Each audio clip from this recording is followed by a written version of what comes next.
Lizzie's Recalcitrant Earl, The Heir and Despair, Book 3, by Fiona Myers. Narrated by Catherine Bilson. Prologue. 1805. The week he turned 21 years old, the Honourable Rupert Willoughby packed his bags and bade goodbye to his family, which also meant farewell to the servants and all the trappings of wealth to which he was accustomed. The festivities thrown for him had been magnificent, and the night with his friends truly excellent. But now that he had finally reached manhood, there was one more thing for Rupert to do, and that was to finally move out of his family home and into bachelor lodgings.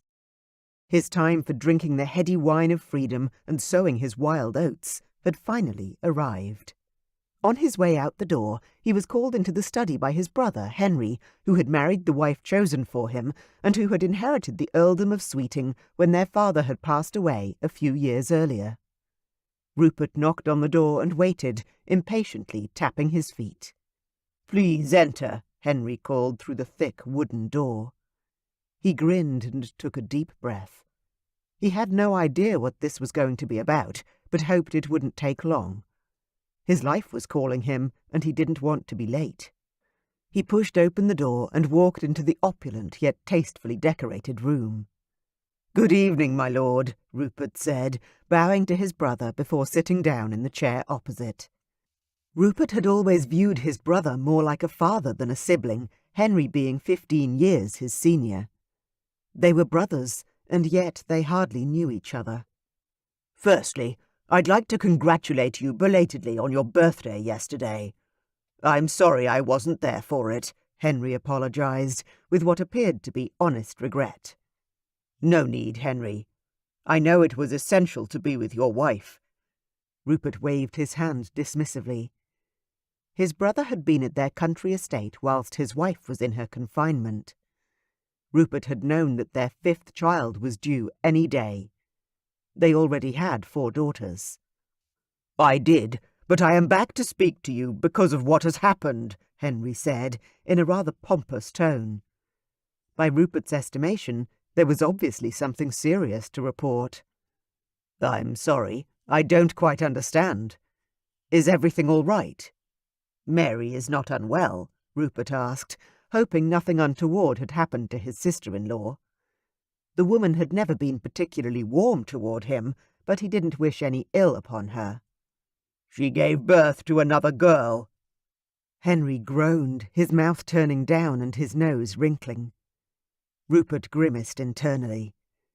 He knew that his brother needed an heir, but how many more children could they have? "Oh, well, congratulations," Rupert said, unable to think of anything else to say. His brother gave him a rather dry look and placed his hands on the desk in front of him. "I have no wish to continue to produce daughters. The doctors have told me that more than likely Mary can only bear female children." His brother hesitated for a moment, then spoke again. "I have a son, after all," he announced with a victorious smile. Rupert frowned. He'd known his brother had a long-term mistress, but he hadn't realized that she had borne him a son. Apparently, his brother took this to mean that the continual arrival of daughters couldn't be his fault, as he had sired a son with another woman. Rupert saw the holes in this logic, but kept his mouth tightly shut. "I didn't realize you'd had a child with someone else," Rupert said instead, temporarily blinded to the primary issue his brother was trying to raise. Again that smile, a sickening grimace of teeth and lips. "Yes, with another on the way." Rupert was struck with a rather frightening realization. His brother was in love with his mistress. "But surely you will keep trying for an heir with your wife?" he asked quietly, the reality of what his brother was trying to convey slowly sinking into his brain and his heart beginning to pound against his ribs. "No, I won't be. You are my heir." Rupert's heart sank and his breath caught in his throat. "No, I don't want this." "But Henry," he protested, almost gasping for air as panic began to set in. "It is settled," Henry announced with finality, holding his hand up to ward off any further rebuttal from Rupert. "I will increase your allowance as befits your new station," his brother added. "You will have a suitable wife chosen for you in the near future, and she will be the one to produce our heir. It is quite simple. I had thought you would be happy about this." Rupert could see his life slipping away before it had even begun. He had never wanted this responsibility. He hadn't even decided if he wanted to marry at all. But Rupert vainly tried to protest once more, a cold sweat breaking out on his brow. "It is decided."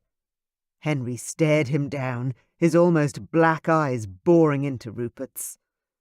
A familiar stirring in his blood alerted Rupert to a change in his body that he often ignored. He knew he had a temper. By physically abusing his body on a daily basis, he kept it in check with lots of riding, boxing, and rowing. But it was always there, simmering away underneath. His grandfather had the same disposition. He had heard the older servants speak of it. No one except his friends had ever seen the fire unleashed, though. They'd told him bluntly that it wasn't an occurrence they ever wished to see repeated. Rupert stood up and used what size he had to try and intimidate his brother. He was 6 feet 4 inches tall, well over his brother's 5 feet 11 inches. He was still lean, but he was developing strength, and his shoulders were already considerably wider than Henry's. "No," Rupert ground out through clenched teeth, his fingers flexing and extending in shaking movements. "I will not have you choose me a wife to act as your broodmare." "You will do as you're ordered," his brother shouted, his round face turning a mottled red. "I will not. If you choose a wife for me who cannot bear sons or any children at all, what will happen to our name?" Rupert argued. They both knew that a female could inherit the title in rare circumstances, but a male heir was preferred by all involved. "You must marry, and soon," his brother said insistently. "I will not. I haven't even moved out yet," Rupert almost shouted, clearing his throat in embarrassment as his voice almost broke. "Then I will cut you off," Henry announced with a flick of his hand. This was his one and only advantage. He held the power to either make Rupert's life easy and pleasant, or tough indeed. Rupert frowned at his brother, feeling flames of anger licking their way along his spine. He held his fists by his side, taking a long, deep breath before he spoke. "Do that, and I'll join the army and disappear. You will never have control over me again, and your precious title can go to the butler for all I care." He turned toward the door, ready to do exactly what he'd said he would, and damn the consequences. He would not be controlled like this. "Wait," Henry called out, a note of desperation in his voice. Rupert stopped just before he reached the door, but refused to go back to his brother's desk. Instead, he simply turned and stared at Henry, pouring every ounce of anger into his glare. 30. Marry by 30, and I'll make sure you never want for anything," his brother bargained, evidently unwilling to lose his only blood-linked male heir. Rupert clenched his teeth and used all of his willpower to push back his anger. Slowly it retreated, like a black cloud into the distance. At last, he could see clearly again. His brother leaned forward on his desk, no longer in a position of power. He was begging. Rupert forced his brain to think. 30 seemed a very long way off. He was barely 21. 9 years he had. 9 years to sow his wild oats. 9 years to drink enough liquor to kill a sailor. He had 9 years of sweet freedom before he finally sold his soul to his brother for the sake of money. After a few moments, he nodded. Done. The decision was final. Chapter 1. London, 1813. Rupert Willoughby was strikingly handsome. Or so he'd been told for as long as he could remember. The combination of truly blue eyes and black hair had enticed many a beauty into his bed. Thanks to his brother's wealth and generosity, he had an excellent allowance. Rupert's best friend, the former Lord Archibald Turner, now the Earl of Tother, an original member of their group, the Spares, was a dab hand at the stock exchange. Archie often advised Rupert about how to invest his money, and thus he was set for the future. Rupert would never have to seek employment, as so many second sons had to do. He secretly wanted a wife such as his friends Archie and Oliver, Duke of Lincoln, had found.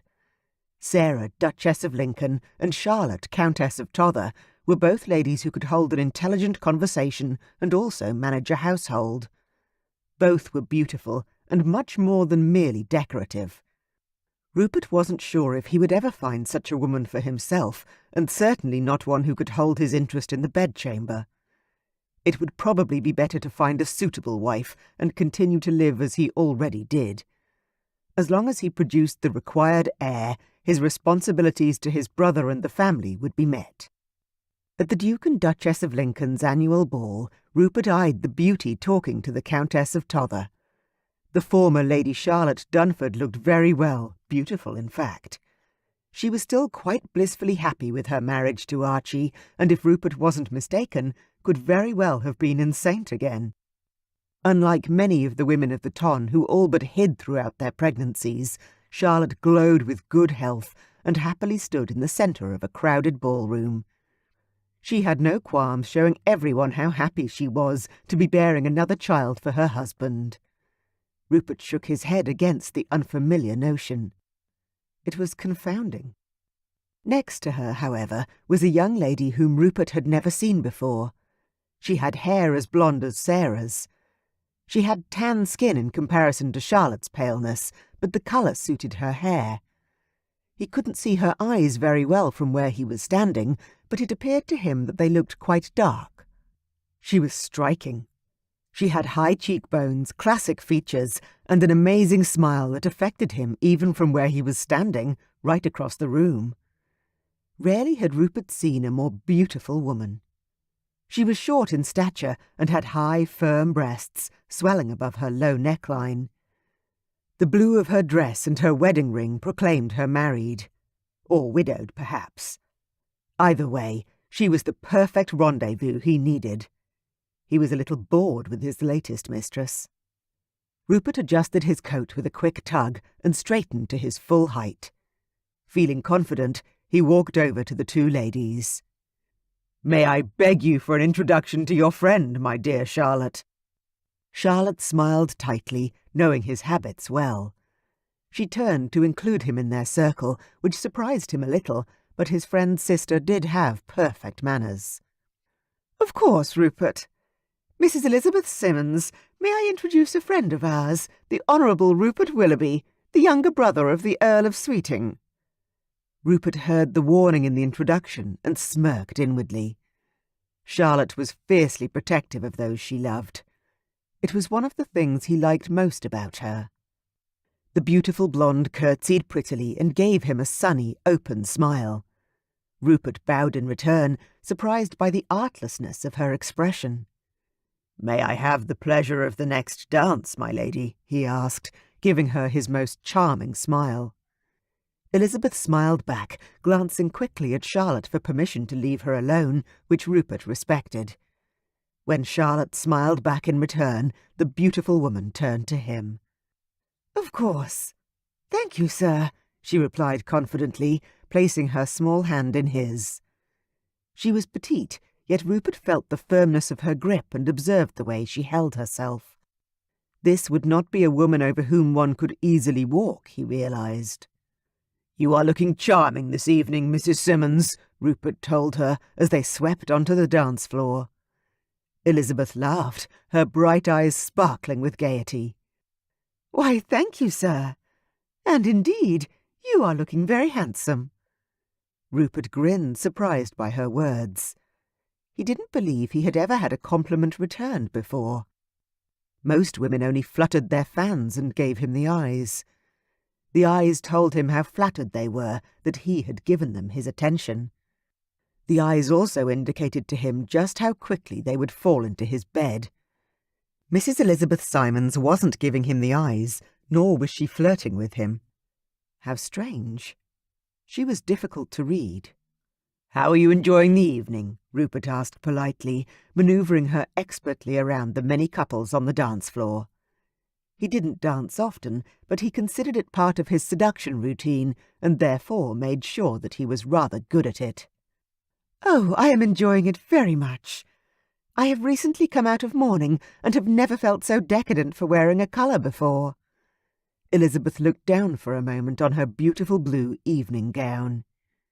Rupert smiled inwardly. A widow, was she? That was perfect. Affairs were much less stressful when there wasn't a spouse to take into consideration all the time. Would Elizabeth Simmons just like a night or two in his arms? Or would she perhaps want something more permanent? A longer time frame would work out quite nicely, Rupert thought, his mind jumping ahead with plans for her seduction. "You must be lonely," Rupert murmured, giving her a look that was meant to be both respectful yet meaningful to those who knew how to interpret it. He swept his eyes subtly down to her neckline, where there was a swelling of flesh.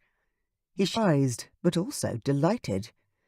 He hadn't experienced such a strong attraction to a woman in a very long time. His body was alive, all but screaming out to lay her down on the nearest flat surface and have his wicked way with her. His mind and body declared war. It was his primitive self versus the cultured ton gentleman. If he were truly honest with himself, he had been bored for quite some time. Nothing was ever new or exciting anymore, but he had a feeling that this woman would be different. "Indeed I am, my lord." Lizzie looked up at Rupert's handsome face, seeing him with fresh eyes. Was this gentleman in the market for a wife? He looked a few years older than her, but that was never a good indication of the intention to settle down. A man could be 25 or 45 and still be an eligible match. Unlike a woman who had certain limitations, this handsome man in front of her did not. Lizzie inhaled discreetly and noted that he didn't smell of too much alcohol. His clothes were tailored rather beautifully. He either had independent means or he was searching for an heiress and had spent every penny on looking delicious. Lizzie couldn't tell which.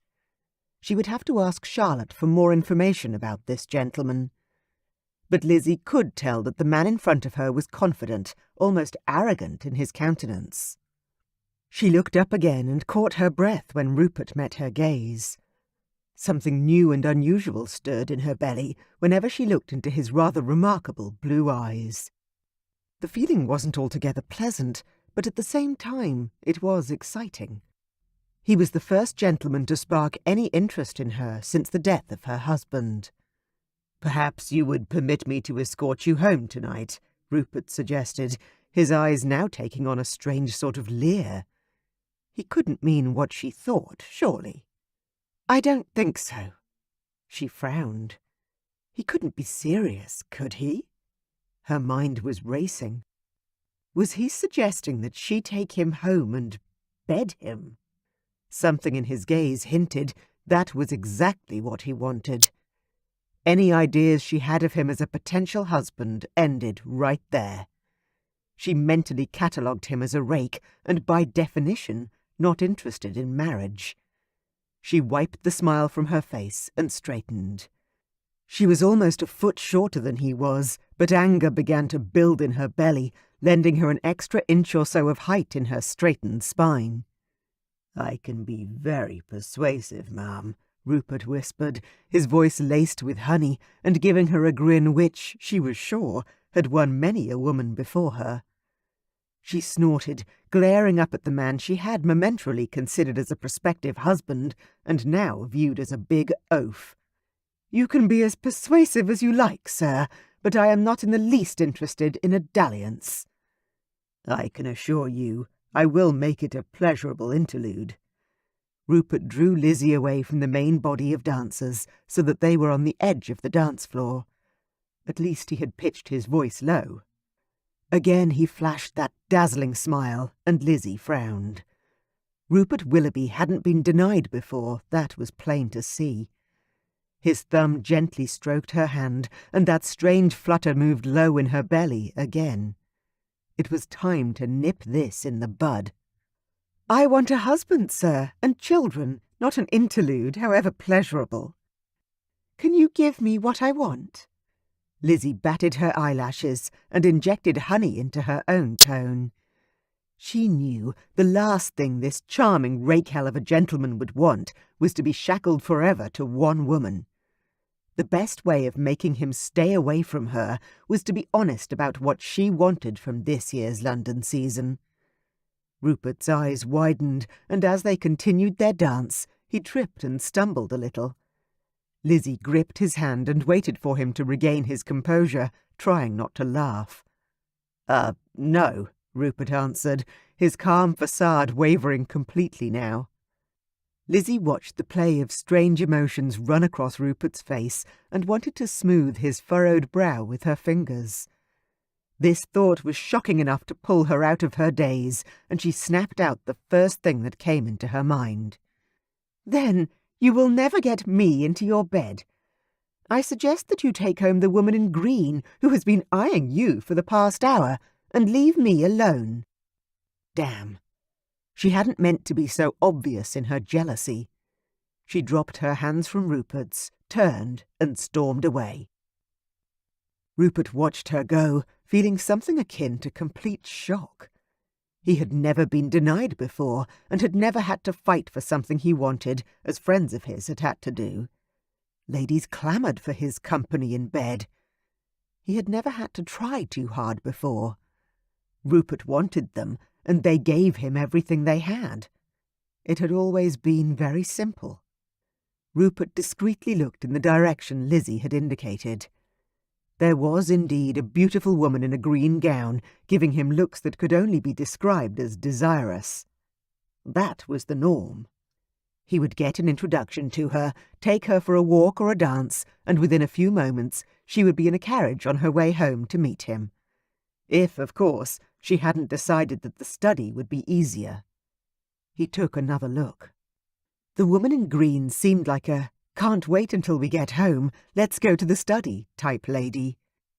Rupert felt no urge to go up and speak to her, no call to top her, nothing. It was like his libido had departed when the woman with whom he had been dancing did. Most unusual. He turned and noticed Mrs. Elizabeth Simmons chatting again with Charlotte. Rupert watched as Charlotte threw back her head and even heard her laugh from where he was standing. He couldn't stop the flush that spread across his cheeks. Were they laughing at him? Turning on his heel, he headed straight to the card room to drown his disappointment in a brandy. Chapter 2. Lizzie watched Rupert walk toward the card room and couldn't suppress her triumphant grin. Charlotte, Countess of Tother, had laughed loud enough to be heard clear across the ballroom. That would teach him not to be such a cad. Despicable. "I can't believe he had the gall to proposition me so," Lizzie exclaimed to her friend, huffing in exasperation. Why would he have propositioned her? Did she appear to be a lady who would be easily enticed by a handsome face? Charlotte giggled again, a milder version of her previous laugh, but still a show of genuine amusement. "What I can't believe is that someone turned him down. That would have to be a first for Rupert." Charlotte chuckled again, loudly, fluttering her fan to try and cover some of the noise. "What do you mean? Why would a woman indulge in that sort of activity outside of marriage? It's not as though it's even pleasant." Lizzie shook her head. She looked up and noticed Charlotte blushing crimson. The unshakable Countess never blushed, so Lizzie was quite confident she must have said something terribly wrong and obviously inappropriate. Oh, she could be so common sometimes. "Oh, dearest Lady Charlotte, please forgive me for saying such a thing in your company. You are obviously not accustomed to such a common expression." Lizzie apologised profusely. Having spent a year as an army wife, such speech was now commonplace to her. How could she have forgotten where and with whom she was conversing? The Countess burst out laughing afresh, even louder than she had when Lizzie told her what Rupert had wanted from her. Now it was Lizzie's turn to heat with embarrassment and confusion. Charlotte suddenly seemed to notice the curious looks they were receiving, thanks to her rather unladylike outbursts. "Shall we stroll along the patio?" Charlotte suggested invitingly, linking her arm with the other woman's and turning them both toward the doors before Lizzie could even reply. "Of course," Lizzie murmured, happy for an opportunity to go out into the fresh air. She had forgotten just how stuffy London ballrooms could be. She missed the countryside immensely. As they stepped onto the balcony, Charlotte led Lizzie to an unoccupied corner and turned her around, so they were face to face. "I'm sorry, Lizzie. I shouldn't have laughed." "You didn't shock me at all with your words," Charlotte explained, whispering in a conspiratorial sort of way. "Really? Then why did you blush so brightly?" Lizzie asked, confused now. Charlotte flushed rather prettily again, and Lizzie wanted to bite her tongue. Why was she saying everything that came into her head? When would she learn to control her words? "Because you said that there was no pleasure in the bedchamber," Charlotte explained, with a rather guilty smile. Lizzie eyed her friend critically. Surely Charlotte wasn't suggesting what Lizzie thought she was. "Well, there wasn't for me.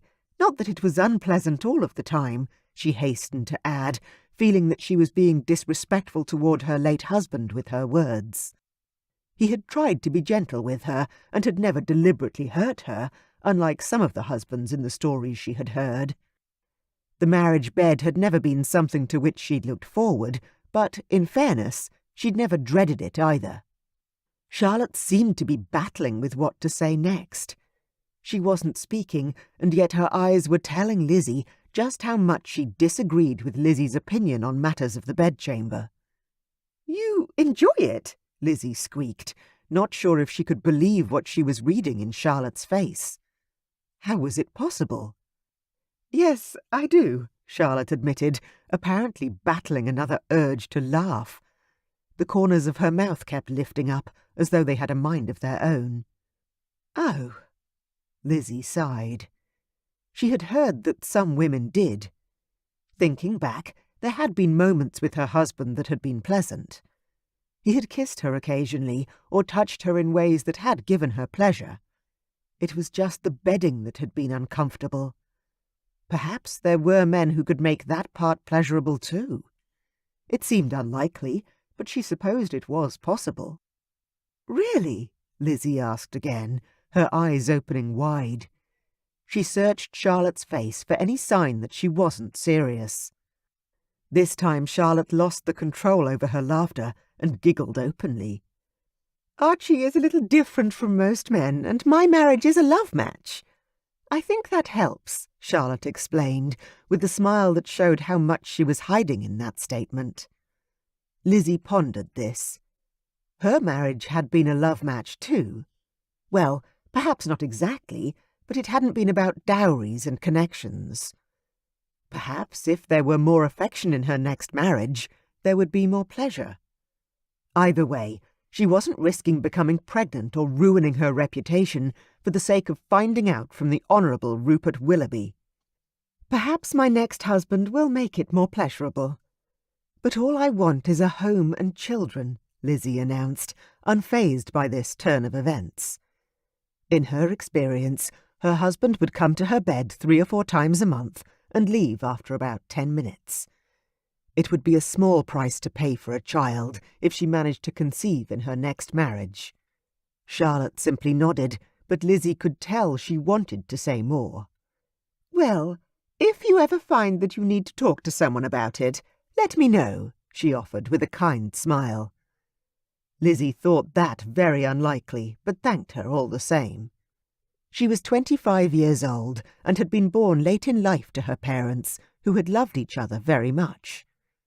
Both parents came from good families. Her father was the son of an earl, and her mother was the daughter of the younger brother of a duke. Her father had been an academic, and her mother, after marriage, had discovered that she had a talent for languages. Lizzie had never wanted for anything. She had made a good match at 23 with the second son of a viscount who had a commission in the army. He had been a kind husband, but he drank a little too often and had sometimes gambled too much.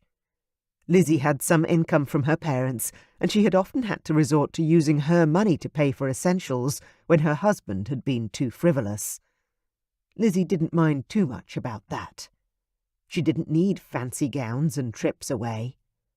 But after less than 12 months, her husband had died from a fever. Lizzie had been left a childless widow at the age of 24. Now she was back in London. She had been given a small townhouse by her mother, who believed that a lady should always be independent if possible. Lizzie also had a small income from both her husband's family as well as her own. She had no need to marry a man with deep pockets, yet she didn't want a fortune hunter who would marry her for her money either. Lizzie hadn't told anyone of her situation, and she hoped it wouldn't become necessary to do so. She wanted a good husband who wanted to look after her, not one whom she would have to look after instead. Lizzie knew exactly what she wanted in a husband. She wanted a man who preferred the country to town and didn't gamble or drink to excess. A man who wanted children and didn't wish to have them banished to the nursery the moment they were born. She wanted a large family after growing up as an only child, and she wanted a father for her children such as she had once had. A man who was interested in her and their children the way her father had been interested in her and her mother. Thanks to loving and attentive parents, Lizzie had been brought up in good society and had never been submitted to the neglect and abuse that many other children had been or suffered. She also wanted a man who would be faithful, however unusual that seemed to be in a ton marriage. She was hopeful she would manage to find such a match if she tried. Being a widow meant that she had fewer rules to contend with than the virgins flitting around the ballrooms. That didn't mean in any way that she wanted to sample the men before choosing one, but it just meant that she could go for walks and have private talks without being forced to marry, as she would have had she been an unmarried lady. She had spoken the truth to Charlotte. Lizzie didn't enjoy the bedding part of marriage, but she understood that it was necessary for procreation. And it wasn't horrible, just a little uncomfortable. She had to admit that part of her had enjoyed the comfort and pleasure her husband had taken in her body. Regardless, no matter how she felt about it, she was determined to marry again. Lizzie wanted nothing except to have a comfortable life with a husband and children by her side. No rake, no matter how handsome, was going to tempt her to change her mind.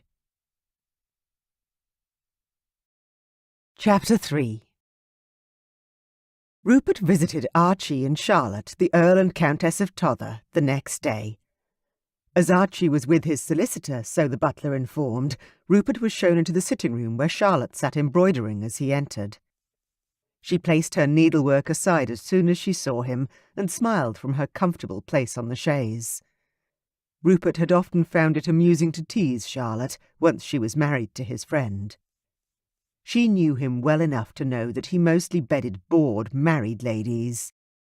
So he played on that with her, touching her arm or shoulder just to see her reaction.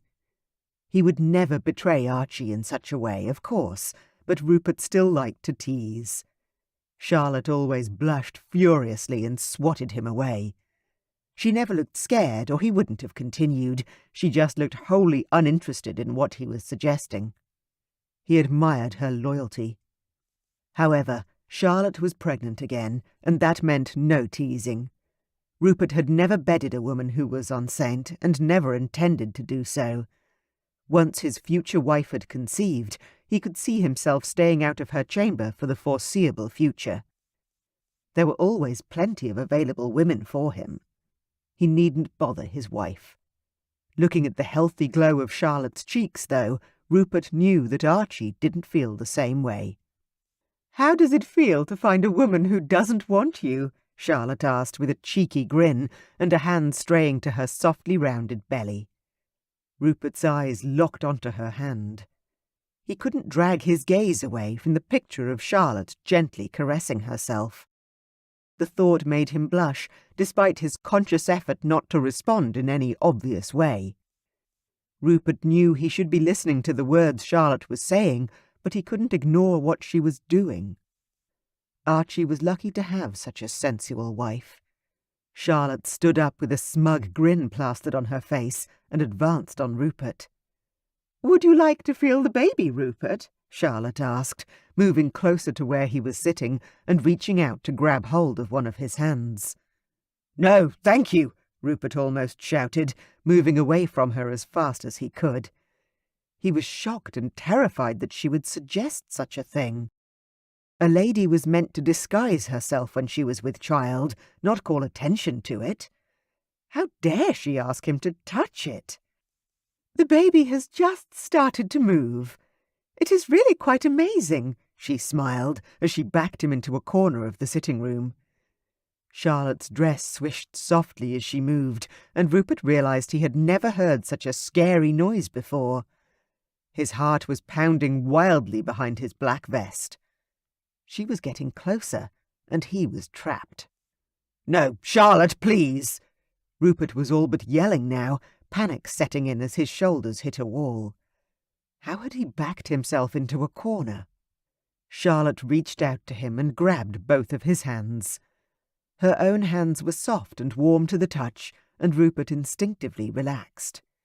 Her touch was oddly reassuring, and he forgot to fight her. Charlotte brought his resisting hands up, and because he wouldn't allow her to bring them closer to her belly, she brought her belly to him. It was shocking to Rupert that he almost had her stomach and breasts touching his jacket because she was only scant inches from that feat. He had never been so close to a woman he wasn't in the act of seducing. Rupert was trapped by both his curiosity and by this woman whom he had known for 15 years. It wasn't proper. She was married to one of his friends, and yet there was some sort of perverse desire to know what it felt like to hold a child still growing in its mother's womb. Without any further preparation, his hands were on either side of her round, hard abdomen. Rupert sucked in a lungful of air and tried to drag his eyes away from the incredible image of his hands cupping Charlotte's growing babe. His hands instinctively moulded to the shape, and he felt the warmth of her through her dress. There was a small flutter of movement, and then a strong push against Rupert's right hand. At that exact moment, something inside Rupert shifted irrevocably, and his heart melted a little. That strange pull that he had been feeling ever since his friends had married women they loved seemed to increase in strength. Fear made Rupert's breath whistle through his throat. How was he going to survive such a situation? "I see you finally got your hands on my wife." Archie's drawl came from the direction of the door. Rupert pulled his hands away so quickly he couldn't have looked more guilty. He tried to take a step back and away from the beautiful woman who he had been touching, and realized he was already pressed up against the wall. "I'm sorry, Archie, I didn't mean to." Rupert hurried to apologize, his cheeks flushing with an intense heat. Archie put out his hand and beckoned his cheeky wife, who promptly returned to his side with a satisfied smile on her face. "Have you been harassing my friend, Charlotte?" Archie asked his wife with a teasing grin as he wrapped an arm around her swollen waistline. Charlotte rubbed her belly again as she leaned into his embrace. "Not at all, my lord. I thought I would introduce Rupert to the next member of our family. After all, he would make an excellent godparent." Rupert exhaled sharply. Had he been kicked in the chest? He had never been asked to be a godparent to any of his sister's children, nor even one of his brother's 5 daughters. They had always expressed their belief that he was too irresponsible. It had hurt every time they had chosen others, although he never said so.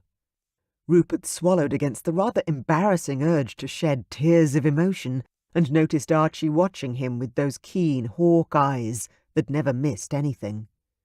"You're supposed to ask Rupert if he would like to be our next child's godfather, not just announce your intent, Charlotte," Archie chided good-naturedly, directing his wife back to a chair.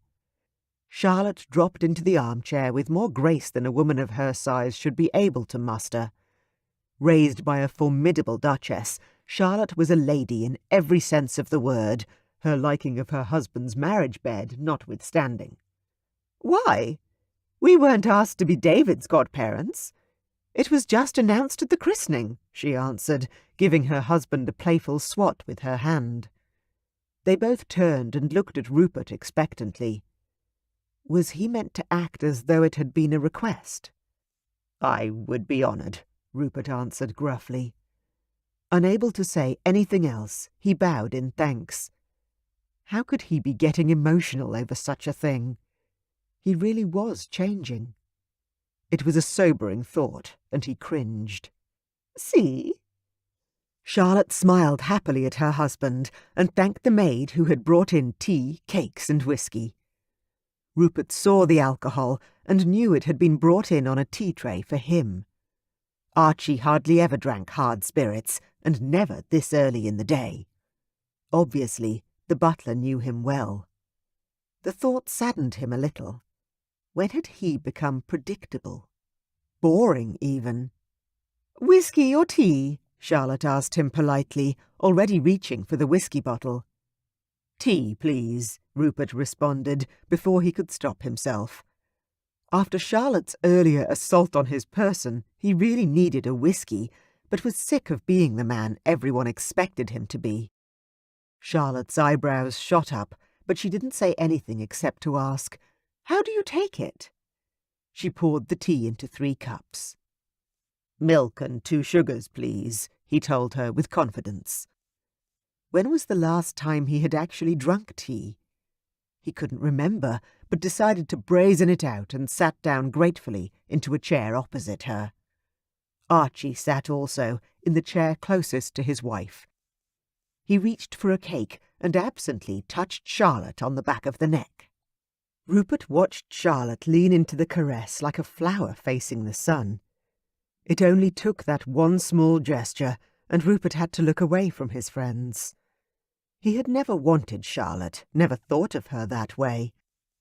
But sometimes Rupert wished he could find what his friends had found. A woman who had the qualities of both a wife and a mistress. Someone who would keep his home running, make him laugh, attend to his children, join him in social outings, and happily join him in his bed. Charlotte was pregnant for the 2nd time in 12 months, and Sarah had just given birth to her 2nd son in less than 2 years. There was much bedding going on, and his friends' wives obviously enjoyed it. Sarah had even said as much the year before. Rupert coughed at the memory. "Have you seen Sarah and Oliver's new son yet?" Charlotte asked him as she bit into one of the cakes on the tray. Rupert looked up from his beverage. Sometimes he wondered if Charlotte was a mind reader. How could she have known he had been thinking about such things? "Yes, last week. He looks just like Oliver," Rupert said, to no one in particular.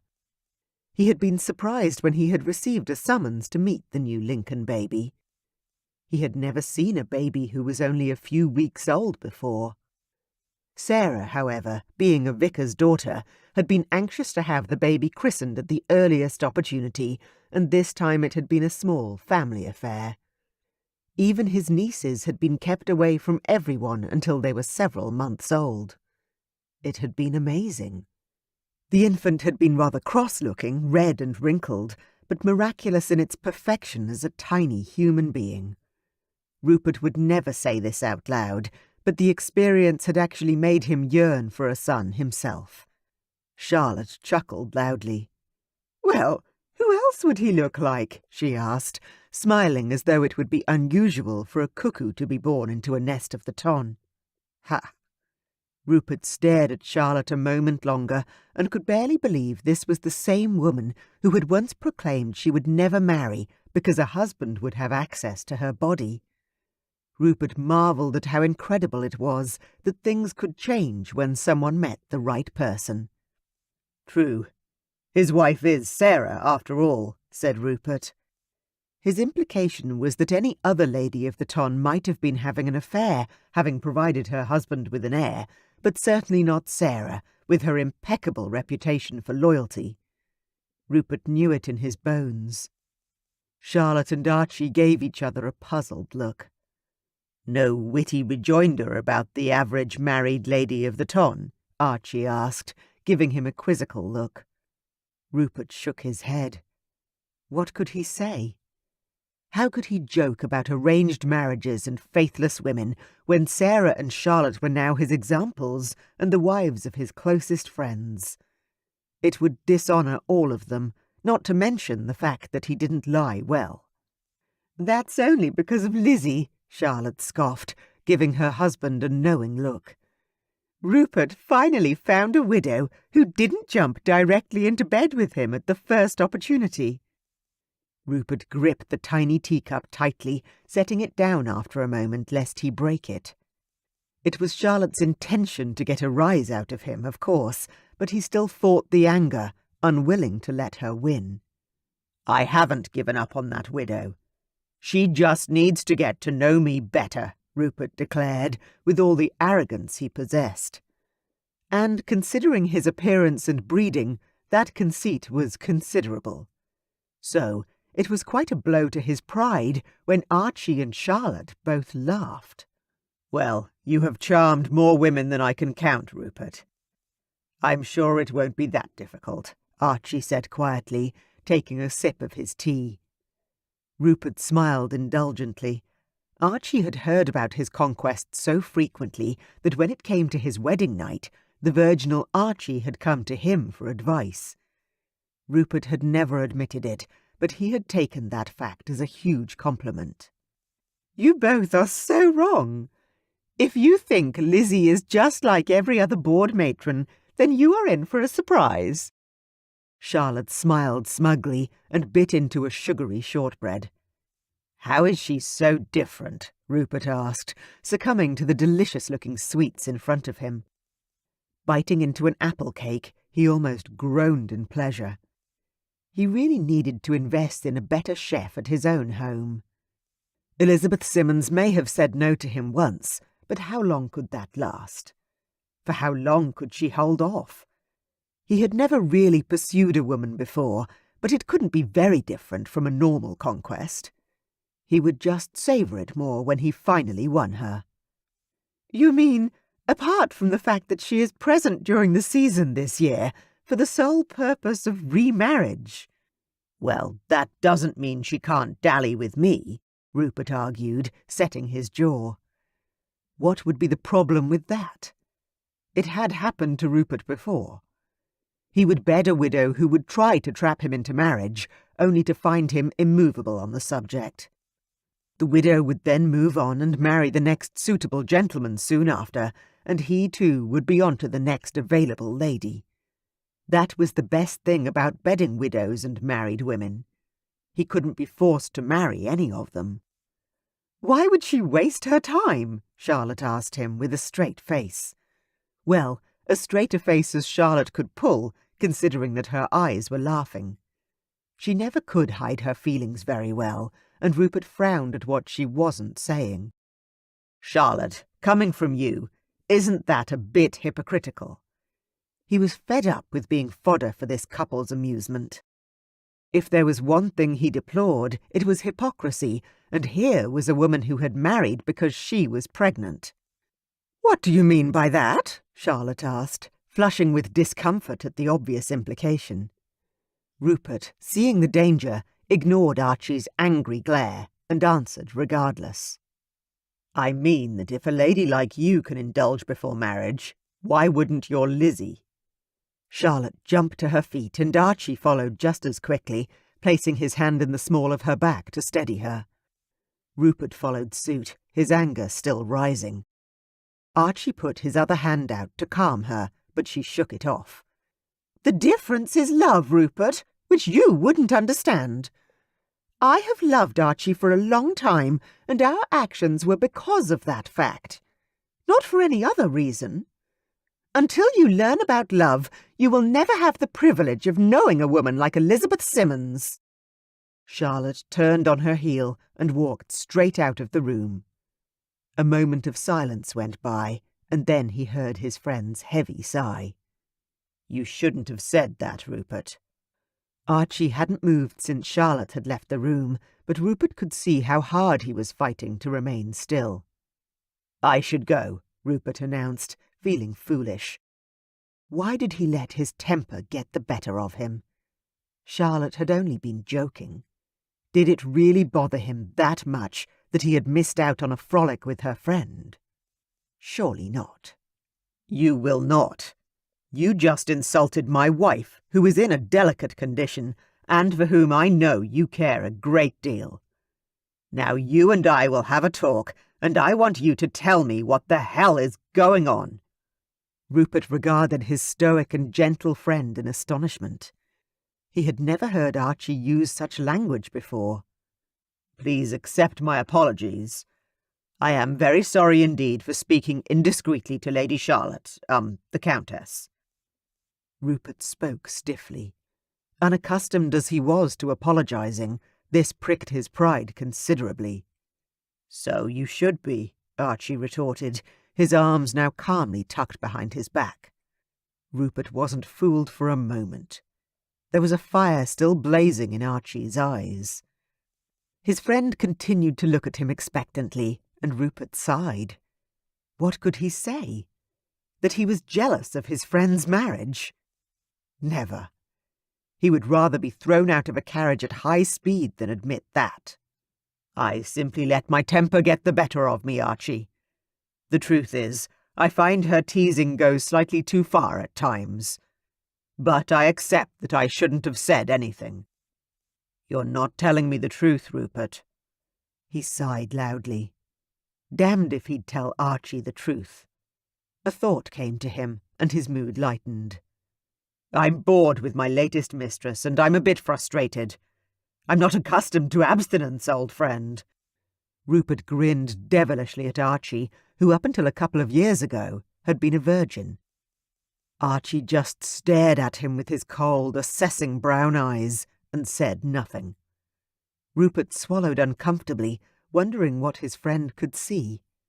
Was his loneliness so obvious? "Did you get my letter about the latest investment that I think you should place money in?" Archie asked, changing the subject for reasons unknown. Rupert sighed inwardly, grateful that his friend had obviously chosen to show mercy. Rupert stayed for another half-hour, talking to Archie about his latest tips and trading advice before making his excuses and leaving. Archie had even recommended a new horse breeder with foals for sale from a bloodline that Rupert had been wanting to buy into for years. However, none of this mundane talk distracted Rupert completely from his confusion. That night, a bottle of whiskey did. At least for a few hours. Chapter 4. Lizzie missed the countryside. It was her home, the place she was happiest and most comfortable. London suffocated her. She had an urgent need to get out into the fresh air, so she put on her prettiest walking dress, picked up her matching parasol, and strode down the front steps of her house, thanking the Lord that, as a widow, she did not need to wait for an escort. It was a short walk to the nearby park, and she desperately needed to see something other than cobblestone roads, the inside of a carriage, or yet another ballroom. 10 minutes later, she was strolling beneath beautiful oak trees, lost in her own little world. She vaguely sensed someone behind her and moved to the left of the path so the other party could pass if they wanted to do so. Lizzie was feeling peaceful and didn't bother to look and see who was following so closely behind. "Mrs. Simmons." Lizzie was astonished to hear Rupert's voice. She whirled, and there he was in front of her. He greeted her with a bow. Lizzie stared around, unable to decide exactly what to do. Random thoughts whirled through her head. Where did he come from? He's alone. I am alone. Has he planned this somehow? He can't really be here for me, can he? The Honourable Mr. Willoughby. Good day, she returned, finally curtsying. Please, call me Rupert, he invited her, seemingly out of breath. Had he rushed to catch her up? I really don't like my last name, he added with a charming smile. Oh, I couldn't possibly, Lizzie exclaimed, surprised by his forwardness. She had never had a gentleman pursue her with such dishonourable intentions before. It was quite disconcerting how effective he was at the task. Lizzie's heart beat twice as quickly as it should have, and her body tightened in all sorts of unusual places. She began to walk along the path again, faster than before. Rupert trailed at her heels. Why ever not? Charlotte does, he pointed out amiably, pulling up beside her and easily matching her fast pace with his long legs. Lizzie slowed and let him walk beside her. Charlotte did call him by his first name, but she had known the man for most of her life. Also, Rupert wasn't trying to get Charlotte into bed. The Countess has known you for many years, but I have not. No, I don't think so, Lizzie said gently, twirling her parasol and watching as two children raced across the park ahead of their governess. Such a beautiful scene, one for which she wished so desperately. For how long were you married, Mrs. Simmons, before your husband's untimely demise? Rupert asked, his question taking her by surprise. 11 months, Lizzie replied, still watching the children. The scene before her was such a wonderful sight, but for her it was like a double-edged sword. She loved to see children, happy and healthy, running about, but doing that left a hollow feeling in her belly. Would she ever have children of her own? And you were happy? Yes and no, Lizzie answered honestly. She had decided that being herself as much as possible was the best way to handle this rather intimidating gentleman. He would soon back off from his pursuit of her when he realized what sort of lady she was. Surely he would soon turn his quest to a more willing female. The thought saddened her a little, and Lizzie focused her mind back on the question he had asked. We had a good marriage as far as most modern marriages are measured. But he was a little too wild. He was always gambling and drinking with his army friends, Lizzie explained, looking directly into Rupert's eyes for the first time since he had happened upon her. My goodness, but he was handsome. Ah. Rupert nodded, and then made a hand gesture that encouraged her to continue talking. When I marry the next time, I really need a gentleman who will be happy to spend more nights at home with me. I want a man who likes children and who wants an active role in their lives, she explained, not sure why she was revealing such information to a man who had so casually propositioned her. Perhaps that was why. So that he would know for sure that she wasn't the right one for him to pursue. Lizzie began walking again, then stopped, wanting to look at Rupert one more time. It was completely unfair that he was so incredibly handsome. Rupert gave her a charismatic smile and then laughed. The sound was musical, with the headiness of sweet sherry about it. There aren't a lot of men who actively want to play a part in their children's upbringing, Mrs. Simmons. My father certainly didn't in our case, and my brother doesn't with his children. He grimaced, and she wondered what had caused such displeasure. Squashing the urge to contain her curiosity, as any well-bred lady should, she asked him straight out. What were you thinking about just then? She pointed her finger at his face in one of the most unladylike gestures she had ever dared make. As quick as a flash, his look disappeared, and a haughtiness reserved for the tons elite appeared in its place. Lizzie wanted to pound the man on his oversized chest. Nothing of consequence, Rupert said, in an obvious lie. She stared at him a moment longer before calling him on the untruth. "Liar," she pronounced, and with a flip of her hand to dismiss him, continued walking. Rupert stood still for a full 10 seconds, frozen in shock. No one had ever had the gall to say such a thing to him, and no woman had ever walked away from him before. Ridiculous situation. It took him several moments to catch up with her, even with his considerably longer legs. He knew he should be furious that she had said such a thing to him, but the problem was that it was true, and therefore he had no grounds to be angry with her. They ambled along at a slower pace until Lizzie stopped at a park bench and sat down. Staring around at the view, she sighed with what appeared to be happiness. Rupert watched her uneasily. He was being ignored, and he did not like the feeling. He had never been ignored by a woman, not once in his life.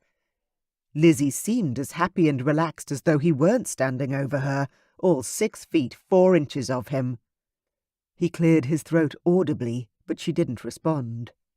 Rupert set his jaw against the anger settling in.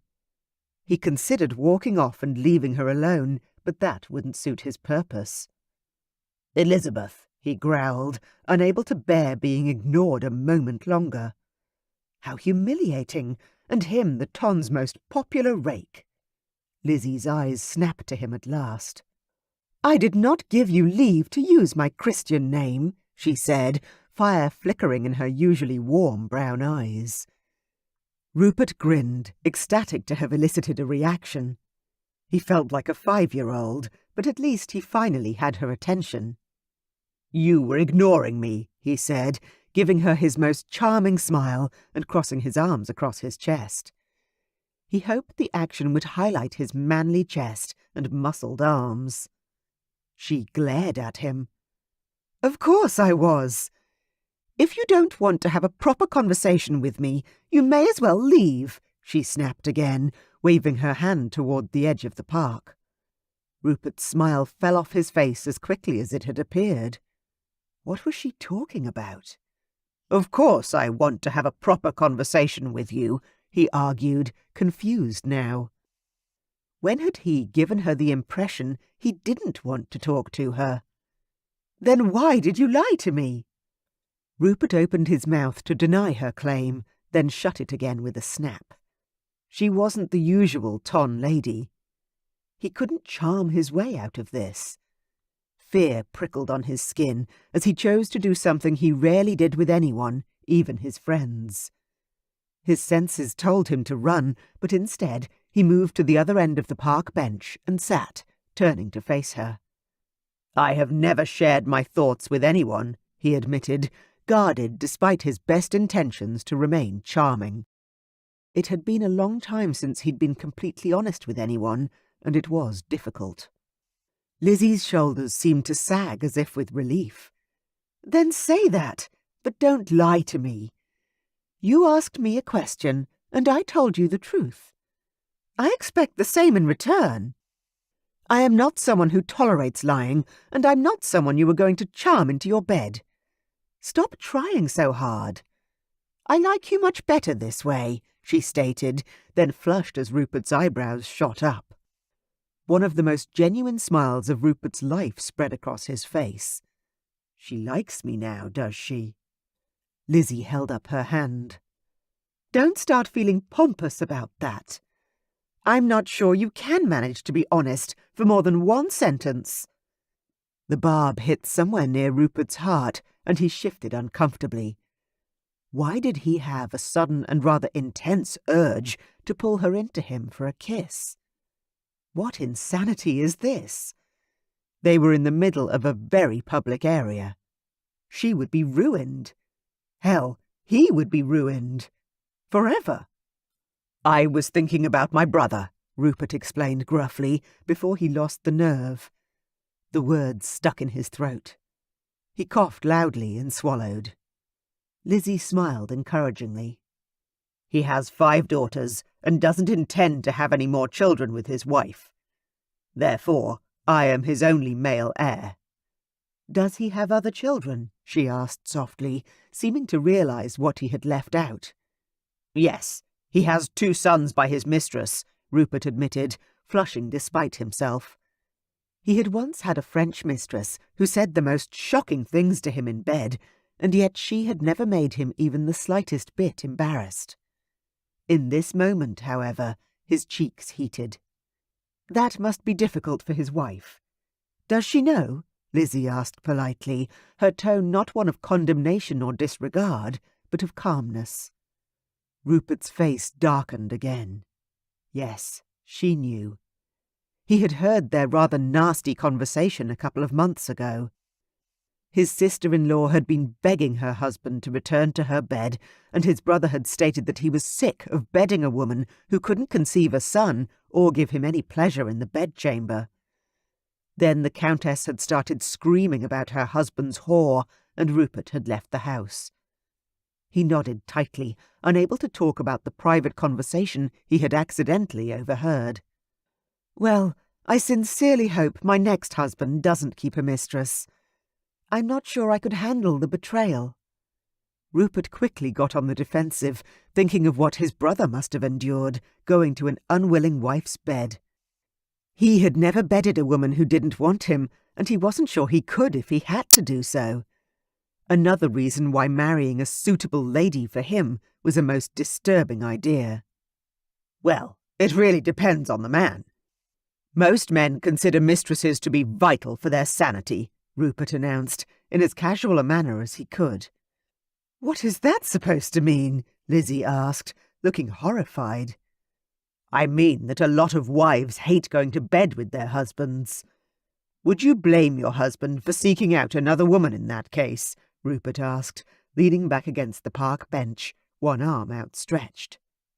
He couldn't believe he was having this conversation with Lizzie. "I would never deny my husband," Lizzie burst out, blushing furiously when Rupert gave her a rather meaningful look.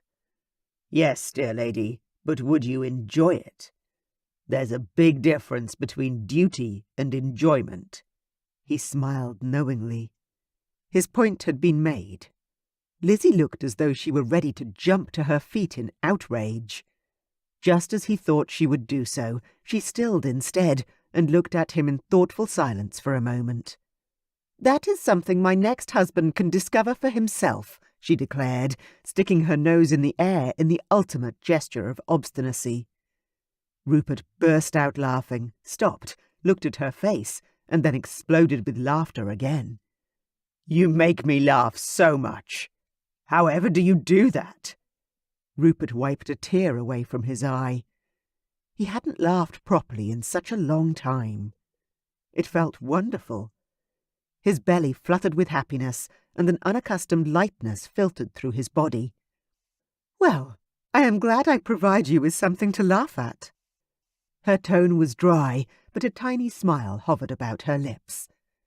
"Perhaps you would walk me to my carriage, Rupert?" Lizzie tentatively used his name for the first time. Warmth spread through him at her use of his Christian name. Were they friends now? She waited for him to offer his hand and help her to stand up. Rupert jumped to his feet and took her hand with what he hoped was courtly grace. They walked slowly back to where their carriages were waiting, companionable silence between them. "It was lovely talking to you, ma'am," Rupert said, bowing and chastely kissing her knuckles before he handed her up to her carriage door. "It's Lizzie," she said quietly, smiling at him with true kindness. She really was an amazing sight to behold. "Lizzie," he repeated, and as he watched the retreating vehicle, his heart thumped fast. Even faster than the beat of the horses' feet as they carried his new friend away. Chapter 5. The Spares still met on a regular basis.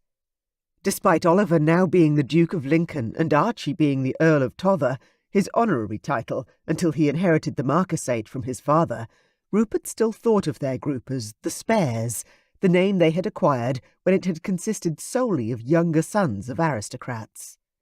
They met at their club for drinks often, and tonight was one of those occasions. "How is my sister?" John asked Archie, throwing a card down in front of him. They were playing poker, not for money, but simply for fun. Rupert was competitive by nature, but the other three weren't, and they never wagered any money. "She is well, John."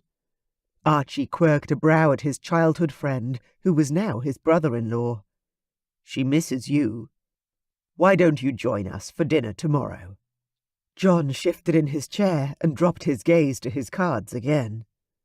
"I'm not sure of my arrangements tomorrow, but thank you for the invitation," John replied, giving no indication of whether he would accept or not.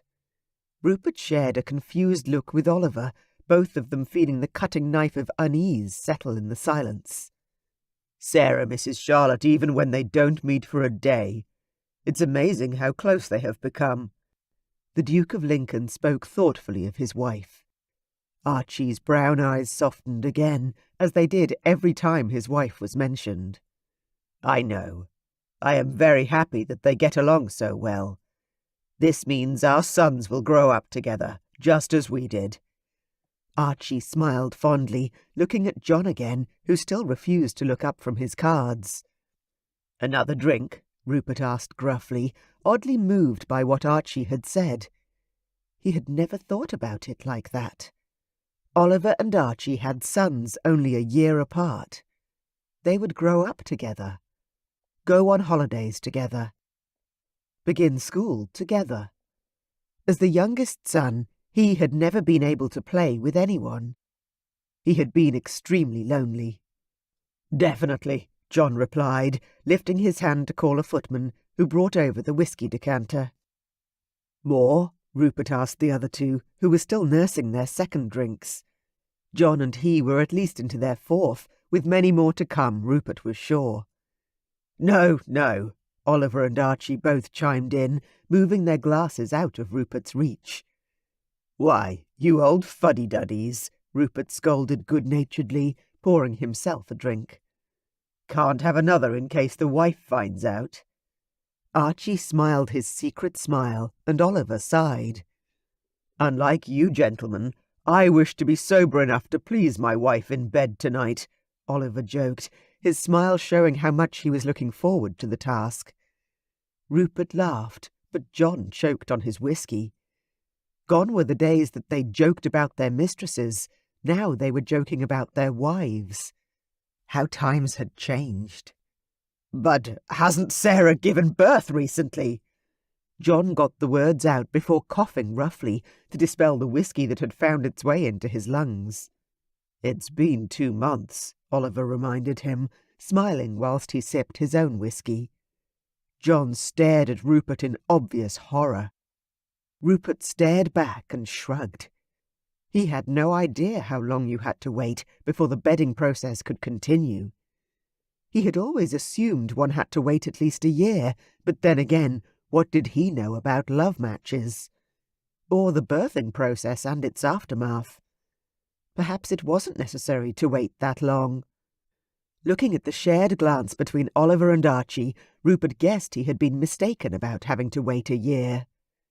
John poured himself another huge whiskey and downed half of it. Rupert blinked. What was wrong with John tonight?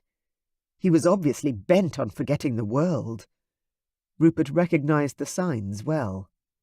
"Are you serious?" John asked again, obviously unable to believe what he was hearing. Oliver laughed at the look on John's face, and even Archie smiled again. "The doctor said 6 weeks. Oliver shrugged casually, but couldn't wipe the smile off his face. John took another long drink and looked at Archie.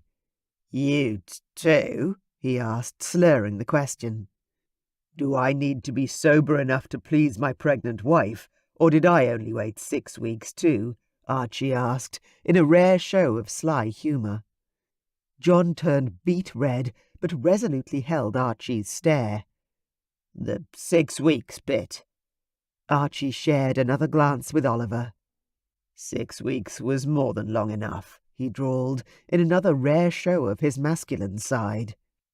Archie had been a virgin for so long he had never joined in on any of their conversations when they had discussed women in the past. Rupert had always secretly wondered if Archie enjoyed it as much as they did once he finally started. Now it seemed that he did. John gurgled in his throat before saying, "I am truly shocked."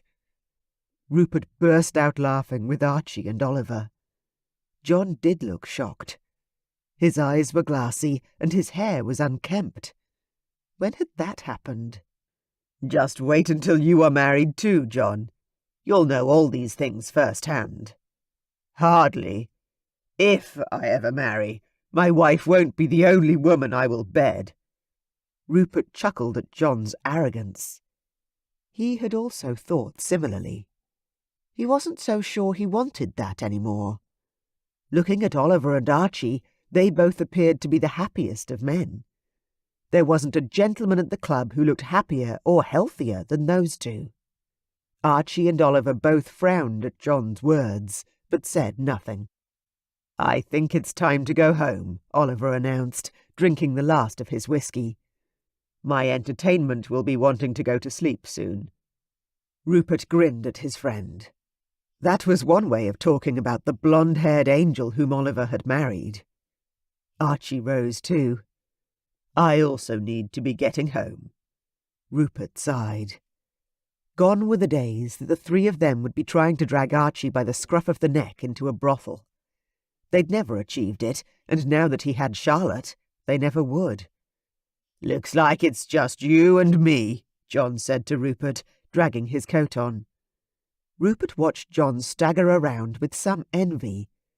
Rupert was considerably bigger than all of his friends, so he needed a much larger amount of alcohol to become intoxicated. John led the way out of their club, and they hired a carriage to take them to a local upmarket brothel. The building had heavy curtains drawn across every window facing the street. Light shone out dimly from the glass, the brightest being the window to the right of the front door. Rupert knew that one was the sitting room where most of the girls sat, waiting to be chosen. Rupert was as randy as he had ever been, but he stopped at the front step. How was he going to do this? He had spent the past week thinking about nothing other than Lizzie. Was he really going to assuage that lust in another woman's body? John called out, "Come on," from the front door, and Rupert walked up after him.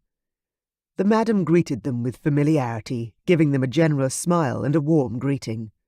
They were good customers. John quickly picked a young brunette with large breasts and staggered out of the sitting room with her. Rupert sat on the chair he was offered and looked about the room.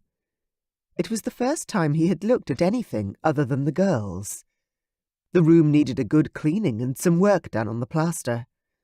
There was also a nasty smell coming from one side of the room, where someone must have vomited recently. Rupert crinkled his nose in displeasure. He suddenly felt like leaving. "Who would you like, Mr. Willoughby?" the madam asked, sitting on the armrest of his seat and stroking his arm. She saw his hesitation and changed her approach. "I have a new girl I have been offering only to special customers." She clicked her fingers and a young girl appeared. She would have been just older than 16 and had hair the colour of Lizzie's. She smiled shyly at him and dropped her shawl so that he could get a better look at her half-clad form. She was in little more than a chemise. Her skin was beautiful and her breasts pert and well-shaped. Rupert perused her happily and waited for his body's reaction. Nothing. He chuckled to himself.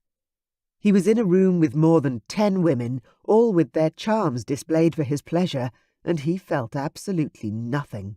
Sighed. He wanted Lizzie. His body twitched at the mere thought of her, and he laughed out loud this time. If he pictured Lizzie, he could take this new girl. He could do that. He wasn't letting himself be emasculated by a woman he barely knew. "I'll take her," Rupert announced, throwing back the last of the cheap whiskey the madam had poured for him. The young girl's eyes widened when she saw how big Rupert was, but she resolutely turned and led him out of the room. Rupert stumbled behind her down the hallway, glad she didn't have a room upstairs. He wasn't sure he could manage stairs in his current state. The young prostitute moved into a dimly lit room that was clean by a brothel standards. Rupert took a moment to enjoy the silence, then he began to undress. Jacket, cravat, and shirt were dumped on the floor. The young girl's eyes widened again, but this time Rupert saw less fear and more excitement in her gaze. He knew his body was pleasing to most women. They often told him he was strong and muscular. She lifted her skirts and lay back on the bed, displaying a beautiful pair of young, smooth thighs and pubic hair the same colour as that on her head. She smiled gamely and held out her arms to him. Rupert stifled the need to roll his eyes. He wasn't ready, nowhere near ready. "I need you naked," Rupert told her gruffly, clearing his throat loudly. The girl blushed pink. Heavens, she really is new. She stood up and began unlacing her chemise. She had very little on except the chemise and a bulky skirt. Both were pulled around her ankles within moments, her need to please both reassuring and disconcerting. She shivered visibly, and Rupert's heart sank, as did any level of arousal he had acquired. He couldn't do this. She was barely old enough to be here, but she did have a gorgeous young body. Pert little breasts topped off by red nipples, a flat stomach and long legs. She was lovely, but he couldn't get his body to respond. "Get a grip, you pansy." Rupert dropped his pants, displaying his flaccid penis. "Lie on your stomach," he told her, moving over to the bed so he could stand behind her. The girl did as he asked and spread her legs a little for him. Rupert closed his eyes and pictured Lizzie, his blonde-haired, brown-eyed girl. Her face swam into view, and Rupert imagined her smile, her lips parting as though she wanted a kiss from him. His body stirred to life.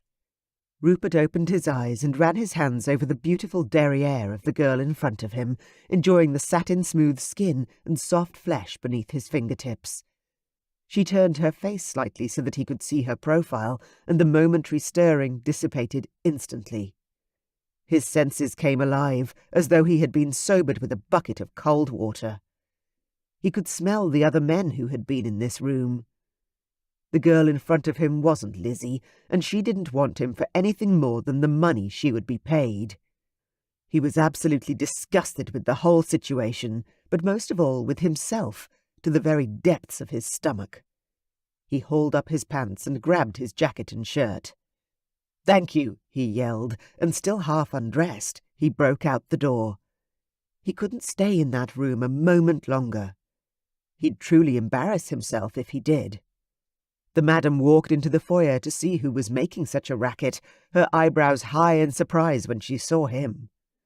Rupert tucked his flaccid penis back into his breeches and hastily dressed. "Mr. Willoughby, if she isn't what you want," the madam began, with an angry glint in her eye. "She was lovely, beautiful. It wasn't her at all. I just can't tonight." Rupert did not want the poor girl to be punished for his lack of focus. He threw too much money at the woman, flung open the heavy door, and rushed out into the clean air. Dishevelled, embarrassed, but relieved to be out of there, Rupert took a big breath and shook his head. With a heavy sigh, he gestured to a passing hackney carriage and made his way home. Chapter 6. Lizzie had been almost yawning through a casual evening of socializing until she heard a woman over her shoulder sigh and say in a gushing tone, "Oh, he came! I hoped he would." Lizzie somehow knew who the woman was talking about. She could sense Rupert's presence as he entered the room.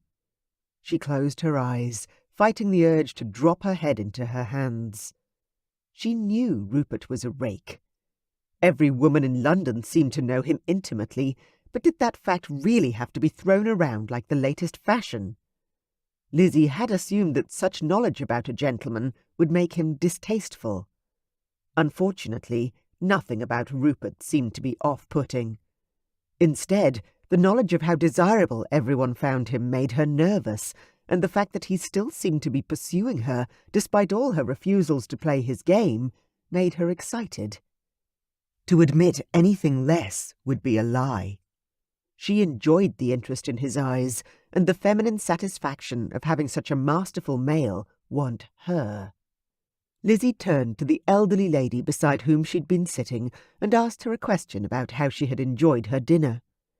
It took every ounce of effort she possessed to focus on the woman, but for the life of her, Lizzie didn't hear the words. Lizzie refused to look as he walked over to her, but her skin goosebumped in uncomfortable awareness nonetheless. It was infuriating that a man could have such an effect on her. Infuriating and intriguing. "Mrs. Simmons," drawled the amused voice from behind her. She quelled the instant smile that sprang to her lips, and instead rose to her feet and turned. There he stood, all 6 feet 4 inches of male muscle and strength. She tilted her head to look up at him and offered a tiny smile. "Good evening, Mr. Willoughby," she greeted, aware of others watching and making sure she curtsied appropriately. "Would you care for a turn around the grounds, Mrs. Simmons? The gardens are very fine in the evening air." "Thank you, sir, but I would much prefer to visit the music room. Do you know where it is?" she asked. It was quite obvious to her that Rupert never had to pursue a woman before. He had none of the normal subtleties. He was playing a very straightforward game. Like a bull at a gate, he had her in his sights, and he was charging. Lizzie had known that the first thing Rupert would try to do when he saw her again would be to lure her somewhere private. Although Lizzie had a feeling that she would enjoy being alone with Rupert, perhaps staying inside the house with others around them would be safer for her sanity and her reputation. "I do indeed, Mrs. Simmons," Rupert said, offering Lizzie his arm and drawing her close as they walked in search of the music room. His size and warmth made her knees shake a little, the need to lean on his strength deep within her. "Are you enjoying yourself tonight, Lizzie?" he asked, as they walked along the hall and entered the music room. Her heart thumped when she realized the room was vacant. "I am enjoying myself, thank you, Rupert," Lizzie answered, allowing her hand to fall from his arm and walking to a wall where several string instruments were mounted. She needed distance to think more clearly. Her need for a husband, and indeed a well-built man, was beginning to make itself far too clear to her. "Do you play, Lizzie?" Rupert asked, running his hand lovingly over the keys of the pianoforte. Her laugh rang clear in the air, too loud as always. She closed her mouth and put her hand on her belly to stifle the trembling deep within her. "I wish I did. My mother didn't believe it worth the time to practice music, but languages. Yes, she would abide me practicing those." She smiled at the memory of her many language lessons. Her late mother had been an unusual woman, and Lizzie still missed her so much it hurt. Rupert's brows rose. "How many languages do you speak?" "Not many," she lied, then laughed again as though he had told a good joke. She was certain he didn't really want to know. Most men found her intelligence intimidating, and some insulted her, calling her a bluestocking. Rupert growled, coming up to grab her and tickle her in the ribs as though she were a child. Lizzie twisted away, giggling despite herself. She had rarely been tickled even as a child. What a strange thing for him to do. "You told me you cannot abide lying. Now, tell me how many languages you speak," he demanded, scowling with what looked like mock outrage. Lizzie took a few steps back and found the wall pressed into her back. Rupert had stalked her right to the edge of the room, but despite her earlier reservations about his dishonourable intentions, she didn't feel at all scared. Instead, his closeness called to her, pulled her in. They were alone now, but what would happen if someone walked in? She put her hands up to rest upon his chest, making no move to push him away. His chest was warm and rock-solid, and her imagination ran wild. What did he look like beneath those clothes? Her thoughts created heat in her cheeks. But still, she did not withdraw from touching him. He leaned closer, bringing his hands up to her face and tipping her so their lips met. Her eyes widened as his mouth brushed against hers, softly, almost reverently. Lizzie held herself very still as the warmth of his full lips caressed hers. A wonderful stirring of pleasure rose in her belly. Determined to get full measure from this kiss, which must surely be a once-off, she rose up onto her toes and threw her arms around his neck as she had seen her maid do once to one of the footmen. She pressed her mouth more firmly against his and clung, hoping he would know what to do next. She had rarely been kissed by her husband and didn't quite know what else to do beyond this moment. He dropped his hands to her hips and pulled her into him. She could feel his hard flesh, and that instantly caused a spark of arousal to course through her. Rupert dipped his tongue into her mouth, and she moaned at the pleasure. The sound seemed to encourage him. He plundered further, deeper. Lizzie was swept into the most amazing kiss of her life. Rupert was holding her as though he desired her desperately, and kissing her as though she were the only one he'd ever wanted. She kissed him back as enthusiastically as she knew how, wanting to share the pleasure with which he had filled her. Stroking his tongue with her own, she gripped his black, shoulder-length hair in her hands, threading her fingers through it. "The music room is this way, I believe." A female voice came from outside the room and down the hallway. Rupert and Lizzie both heard it at the same time. Quickly breaking apart, Rupert rushed across to a bookcase, presenting his back to the doorway to make it look as though he were searching for a book. Lizzie took a moment to realize she needed an occupation and saw a pack of cards on a small table. She quickly hurried over to pick them up and began shuffling as she dropped into one of the chairs surrounding the table. She was breathing faster than normal and hoped her flushed cheeks and rapid heartbeat wouldn't give her away. A gentleman and two ladies walked into the room without knocking. They were all elegantly dressed. The younger lady, a pretty blonde, seemed to know that she was attractive. There was a confidence in her manner that spoke of self-assurance. "Rupert!" she cooed when she saw him, then sauntered over to the bookcase and wrapped a proprietary hand around his elbow. Rupert's stomach plummeted. Of all the rotten luck! Well, at least thanks to Elise's instant history. He should remember that trick if ever he needed it again. "Elise," he sighed, trying subtly to disengage her hand from his elbow. She finally removed it with a pout, but grazed her nails over his arm whilst she did.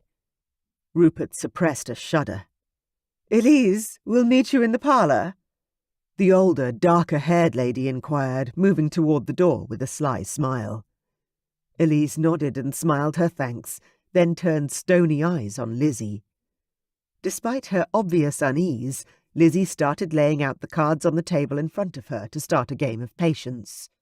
Rupert saw the look in Elise's eye and knew he was in trouble. He had barely spent a week in her bed before moving on. She was vain and selfish, and he had been turned off her soon after their first night together. "Rupert, I have missed you. Would you escort me home tonight?" she purred softly. Not so softly that Lizzie wouldn't hear, but enough for it to appear that she was attempting to be discreet. Rupert didn't dare look directly at Lizzie, but he could see her out of the corner of his eye. She hadn't stopped in the dealing of her cards, but he knew she had heard Elise's offer from the obvious stiffening of her spine. For 1 second, he considered taking Elise up on the offer.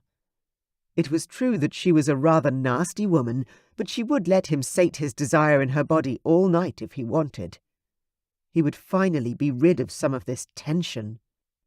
It had been weeks since he'd lain with any woman, and Lizzie was driving him half out of his mind. Lizzie, the woman who wanted marriage, a breed of woman that Rupert had sworn not to pursue. Why was he even bothering with her? Rupert knew that if he left with Elise, then he would never get the opportunity to be intimate with Lizzie. That's all it would take to ruin his chances with her completely. Looking down into Elise's eager face, he realized he wasn't ready to give up on Lizzie.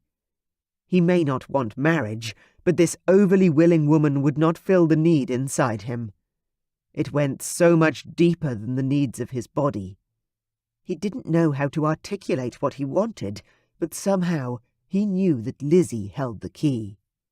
"Thank you, Elise, but I'm afraid I already have plans for this evening," he lied smoothly. Elise's eyes flickered a warning. She glanced at Lizzie again. "I can wait. Shall we meet later in the week, then?" she asked, her mouth setting into an angry line. At that moment, Rupert realized he would never bed Elise again, and that it would be best for everyone if he let her know it. "I'm afraid I'm no longer available, Elise," he answered, giving her a direct look that would have had most men running from the room. "You cannot be serious, Rupert," Elise replied plaintively, looking back over at where Lizzie sat, playing patience.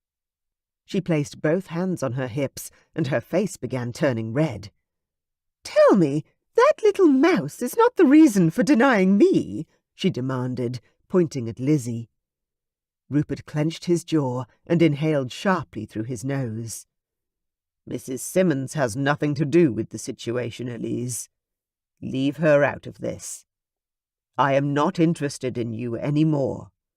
Find someone else to escort you home," he added, before walking over to Lizzie and sitting in a chair opposite her. "May I join you at cards, ma'am?" he asked calmly, pleased that he had managed to rein in his temper. Lizzie merely nodded and gathered up the cards on the table before handing him the pack. Rupert eyed her and knew he was in trouble. Elise had been easy to deal with, although he knew she hadn't given up on him. She was like a dog with a bone, that one. Lizzie was a completely different type of lady.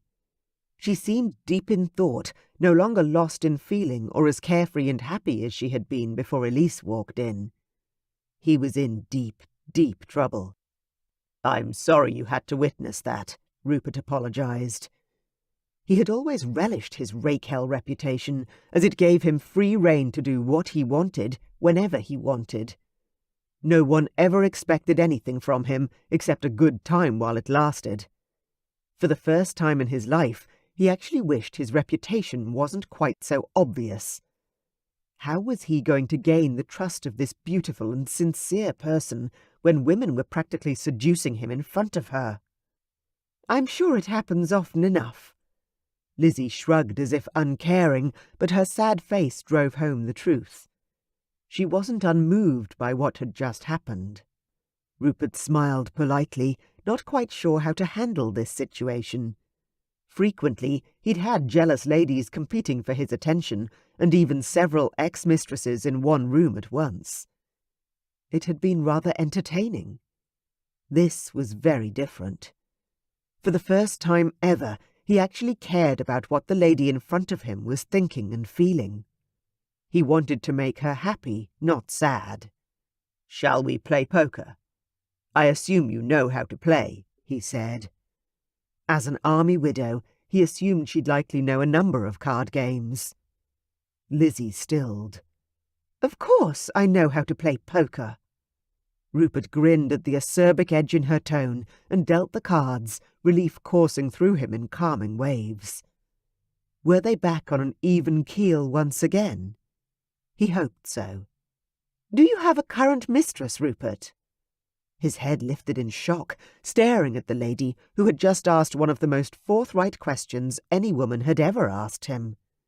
He swallowed awkwardly, not knowing how to answer honestly and still retain Lizzie's company. She sighed, the sound tugging at his heartstrings in a painful way. "And I suppose you gamble and drink often as well?" She continued with her questioning as though he had already answered the first. He opened his mouth, but nothing came out. Should he just ignore the mistress question and answer the second one? He swallowed the lump in his throat once again and smiled gamely at her. "Not as much as in my salad days," he admitted. There was no gentleman who didn't gamble and drink. It was the excesses that would be a problem. "Thank you for being so honest," Lizzie said, with a slight tremble in her tone. She stood up, dropping her hand to the table. Panic fluttered in his chest like a caged bird. "Lizzie, please don't leave," he urged, reaching out to grab her by the wrist. She couldn't leave now, surely. Did she find his past so abhorrent? "It has been lovely getting to know you," she said politely, pulling out of his grasp before doing something extremely odd. She leaned over and cupped his cheek in a brief caress of tenderness. Rupert leaned into her touch without thinking, his eyes closing of their own volition as warmth spread through his heart. When her hand dropped away, he jumped to his feet in a panic. This couldn't be over. It just couldn't. "I haven't visited my mistress since I met you. I swear it," Rupert told her, uncaring that he was now begging. Lizzie smiled sadly, shaking her head as she backed away toward the door. "But for how long can you wait? I may never be ready, and you'll go and visit her, and I'll be devastated." A vice-like clamping around his heart caused Rupert to press his hand to his chest. She cared. She really did. He had succeeded in affecting her as deeply as he himself was affected by her, but now he didn't know what to do. He had hurt her. "I don't want any other woman, Lizzie. No one but you arouses me any more." Lizzie simply raised a questioning eyebrow and then walked to the door. Rupert stood transfixed, a victim of his own machinations. "You didn't answer the question," he forced out of his almost frozen lips before she disappeared. Lizzie turned and frowned at him. "The languages. How many?" he prompted, and her frown cleared. A glint appeared in her eyes as she smiled softly. 5, she answered. Impossible. English, French, Gaelic, Italian, and Latin. He gaped at her. What woman spoke so many languages? She really was a rare gem indeed. He strove for a nonchalant smile, though his heart was aching at the thought she would soon be gone. "Latin?" he said, raising his eyebrows. "My parents were scholars," she whispered before leaving the room. She pulled the door shut behind her with a gut-wrenching finality. Rupert fell back into his chair with a loud sigh, staring up at the ornate ceiling as if it could provide much-needed assistance. Yes, he had a mistress, a woman whom he had visited often initially. However, those visits had recently dropped back to almost fortnightly. Rupert had been thinking of giving her up when Lizzie had dropped into his life, and now he wished he had paid the woman off weeks ago. He did gamble and drink occasionally, but that didn't mean he was like Lizzie's husband. He would never ignore Lizzie so that he could go out enjoying himself. He was getting ahead of himself again. What was it about this woman that had him almost ready to jump down the church aisle? Maybe it was her unrelenting determination to accept nothing less than marriage. Either way, Lizzie was different. But could he marry her? He hadn't planned on marrying for several years more, and then he had planned on a traditional marriage of convenience, not the love match his friends had found. Love match? Where had that thought come from? He desperately needed another drink. Chapter 7. Rupert requested his butler obtain Lizzie's address before he went to bed and fell asleep with a heavy heart. He wasn't sure what he was going to do if he found her, but he couldn't sit idly by and allow her to walk out of his life forever. The next morning he was woken at a most unlikely hour, his head pounding from lack of sleep. "I'm sorry to disturb you, sir," Rupert's butler apologized, laying a letter next to his head. Rupert groaned and stretched, disoriented. What time was it?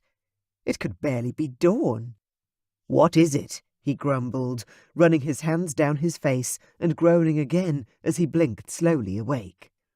"I have news about Mrs. Simmons, and thought you may want to know as soon as possible." Rupert shot up straight in bed and snatched for the letter on his pillow. Sleep forgotten, his body began to hum with happiness. Had the butler found her already? "Tell me now," Rupert demanded, ripping open the letter in impatience.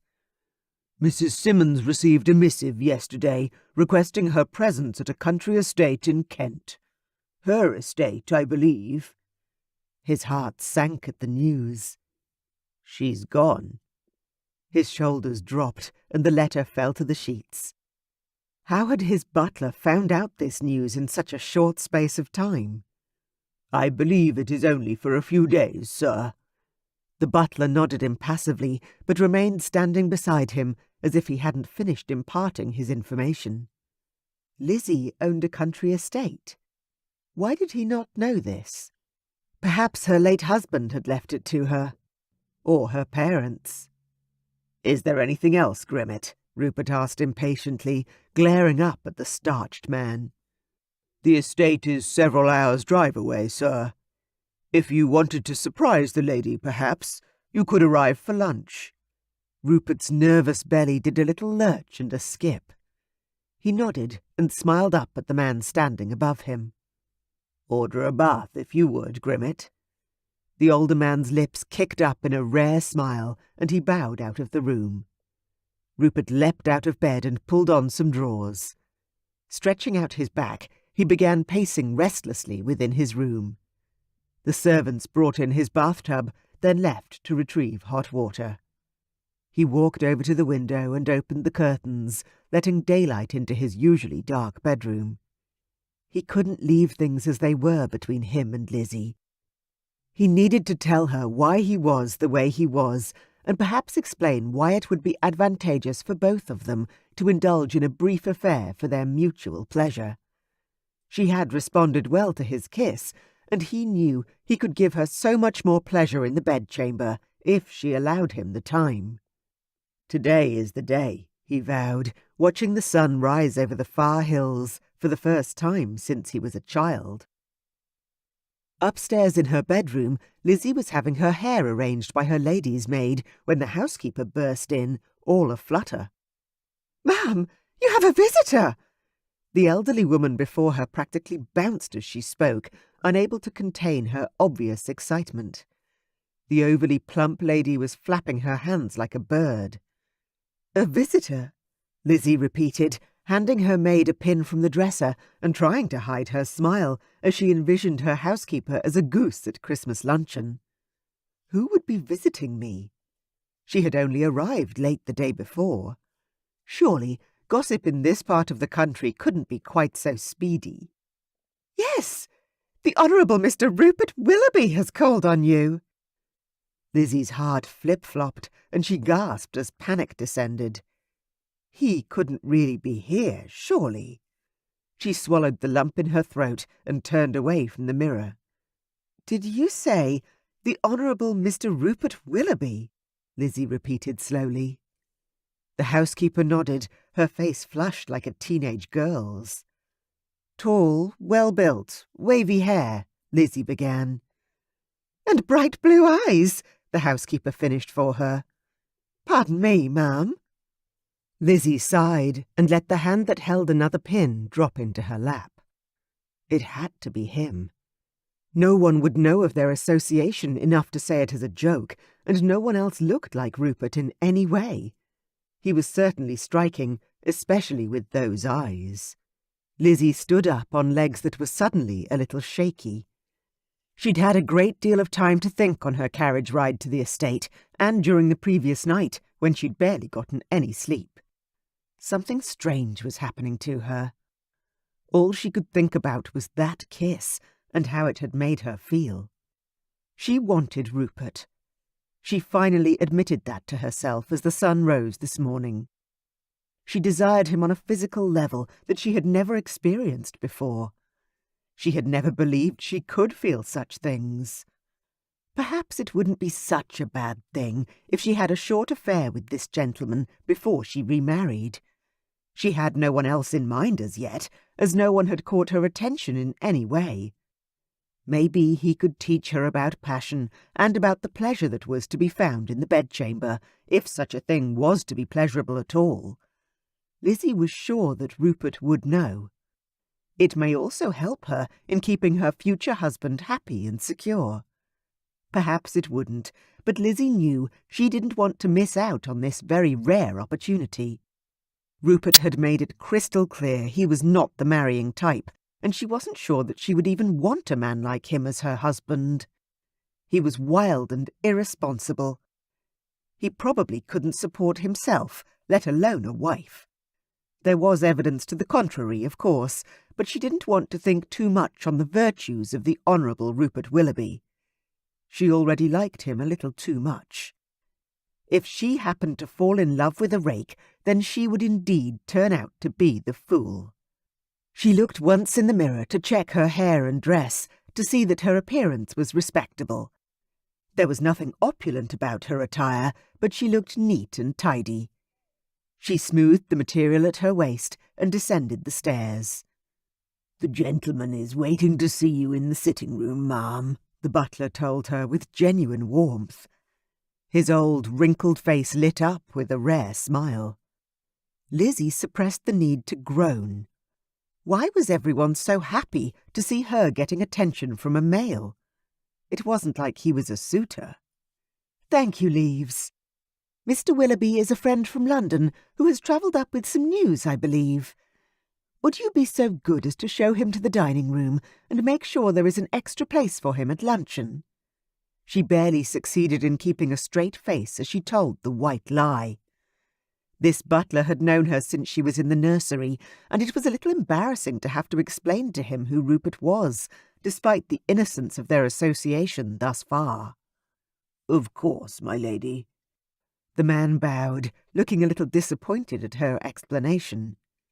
She tried not to sigh and headed into the dining-room. The cook had prepared for an army as usual, and for once Lizzie was excessively grateful. She sat at the head of the table and folded her hands in her lap, her breath shuddering as she struggled to maintain her calm. He was here, and they were essentially alone. The door opened and her suitor strolled in, his morning clothes pristine despite the travel. "Mrs. Simmons, please forgive my intrusion." Rupert bowed to her, then walked around to her end of the table. Lizzie let the smile spread across her lips, unable to keep the happiness that his mere presence elicited inside her. It was amazing how different she felt here, in her home. It was almost as though London had been stifling her desire for this man. Here, where she was warm and safe and happy, her feelings were blossoming like a rose in spring. And he had only been in her presence a few seconds at most. "Not at all, Mr. Willoughby. You are very welcome. Please join me." Lizzie gestured to the chair opposite hers. "It looks as though your cook anticipated more than one person for lunch," Rupert commented, glancing down the table as though he expected more guests to arrive. Lizzie laughed as Rupert's eyes swung back to her. "Not at all, my lord. My cook enjoys her employment, and I am here so infrequently nowadays that she spoils me when I am." "Ah." Rupert sighed, obviously relaxing as his shoulders dropped, and a soft smile replaced the stilted grimace that had been there before. "How was your journey?" Lizzie inquired, helping herself to warm chicken and roast potatoes. She had long ago told her staff she could serve her own food at the table, at least when she dined alone. Or almost alone in today's case. "Oh, it was very pleasant, thank you," Rupert answered conversationally. They chatted about the different methods of travel over lunch, happily eating and relaxing in each other's company.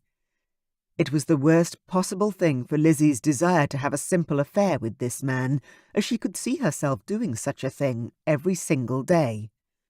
"Would you care to go for a ride, Rupert? I have a horse in my stables that you may like." She had to stop herself from imagining him as a husband. He was an acquaintance who found her desirable. Nothing more than that. Rupert's eyebrows shot up rather charmingly. Lizzie chuckled at his surprised expression and waved him toward the door so that she could go upstairs and change. "Please see the butler for whatever you need, and I will meet you at the stables in 10 minutes. Rupert fought the urge to swing Lizzie up into his arms and charge up the stairs with her. Did she understand the innuendo behind what she had said? Was she offering a ride of the sort he would like? Or did she seriously own a horse that could handle his weight? It seemed the latter was the truth. The rather stern-looking butler directed him to where he could borrow some riding pants and a shirt. Both articles of clothing were an uneven fit, but Rupert couldn't bring himself to care about his appearance. He would usually be dressed beautifully to ride. He had the latest style of riding clothes in his residences, styles that sculpted his large frame perfectly. None of that mattered with the adrenaline pumping through his system today.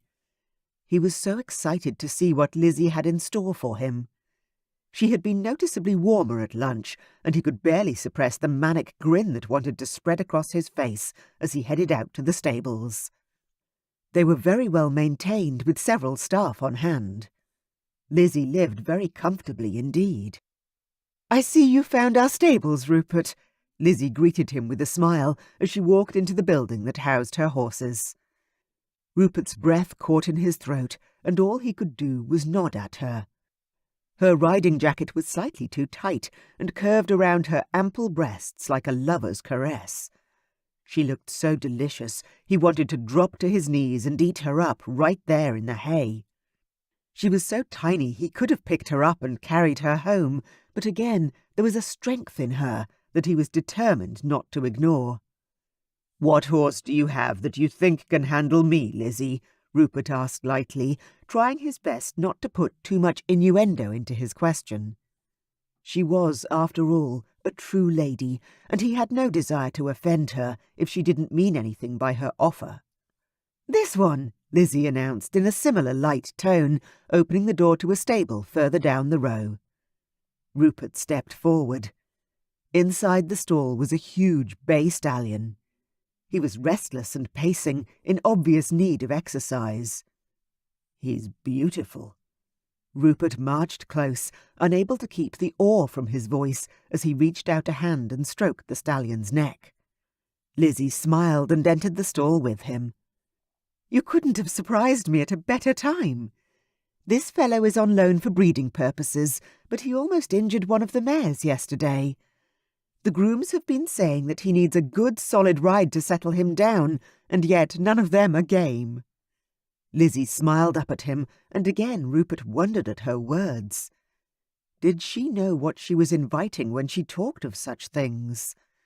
He could give her a ride that would ruin her for every other man she would ever meet in future.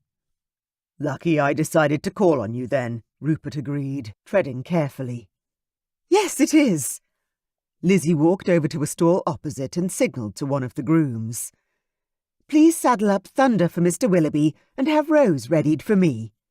She pulled on her gloves with practised ease. Rupert smiled at her use of the horses' names. "Rose," he inquired, envisioning a sweet little mare for his sweet little lady. A moment later the two horses were presented to them, and Rupert gaped up at them. The mare Lizzie was to ride was almost as big as the stallion they had for Rupert. "Lizzie, you can't possibly ride a horse that large," Rupert exclaimed, looking down on her dainty head and wondering how on earth she was going to handle such a creature. Lizzie thanked the groom and allowed him to hoist her up into the saddle. She swung her leg over so that she could ride astride like a man and gave him a smile that could only be called flirty.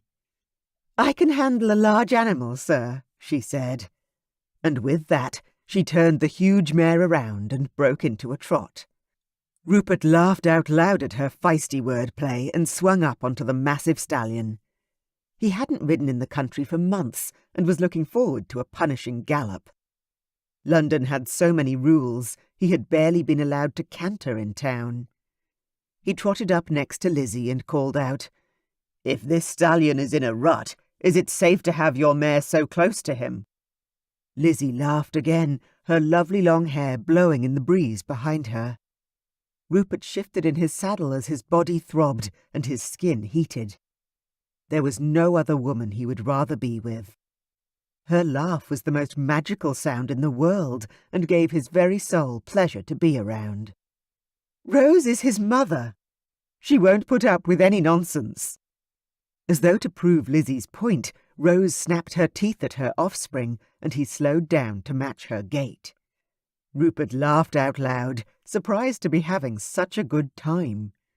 In fact, he couldn't remember the last time he had felt this happy.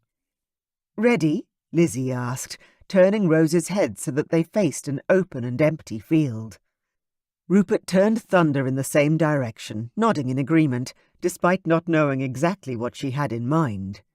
He was ready for anything.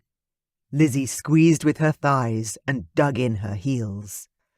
Rose surged forward with a grunt and broke into a gallop. Rupert gripped the reins, and his heart picked up the animal's bruising pace. If she wanted this horse ridden hard, then so be it. He flicked the reins, dug in his heels, and the powerful body between his legs surged forward. Lizzie leaned over Rose, urging her to go faster. Rupert's body stirred at the sight of Lizzie's thighs spread and her bottom in the air.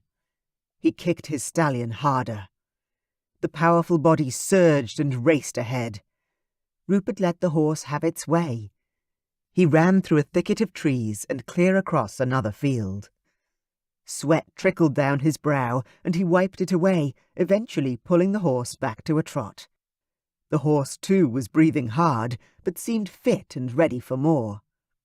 Rupert turned the horse and noticed Lizzie standing, leaning against a tree, watching him from half a field away. He flicked the reins onto the horse's flank and charged over. He loved the feel of a horse's body. The warmth, the power, and the thrill of the speed. What an animal! He crossed the same field again and made his way back to where Lizzie stood. He circled around her a couple of times until she laughed and twirled to keep up with him. That was when he jumped down. Unable to resist, he picked her up, kissed her hard on the lips, and set her down again. Lizzie's eyes widened, and then she smiled hesitantly. "It seems you enjoyed that," she said. "I did, thank you. It has been a long time since I got to ride such a magnificent animal." Rupert ran his hand over the horse's neck and lovingly patted its rump. The stallion flicked his head once as though in approval and walked off to join his mother in a feed of grass. "Is this your husband's estate?" Rupert asked, not wanting to be rude but curious all the same. Had she married money? "No, it is my father's estate." Her answer had no bearing whatsoever on their relationship, although it could make her prey to a fortune hunter if it became known in London that she was a widow with means of her own. That thought made him frown, and he shook it off. He didn't want to think about what would happen tomorrow to his widow who was searching for a husband. "You seem happier here than in a ballroom in London," he remarked, taking in her flushed cheeks and the easy way she stood. She looked healthy and happy, and unfortunately for him, even more beautiful than he had ever seen her before. Lizzie laughed, her eyes shining at him as the melodic music of her laughter surrounded him. "I love it here. If I had a choice, I would rarely visit London." "Really?" Rupert asked, surprised. Most ladies he knew would never leave London if they didn't have to do so. They would always spend the first weeks of the season complaining about how bored they had been in the off-season and how much shopping they needed to do. "Do you really love London so much?" Lizzie asked, averting her eyes. "Oh no, not me," Rupert said. He enjoyed the diversions of town, but he was always relieved to return to his family's country estate post-season.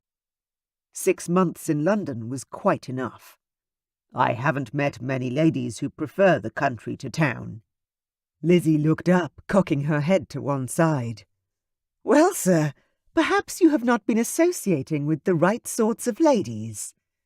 She shied away, and Rupert berated himself for accidentally bringing forward the topic of his experiences with other ladies.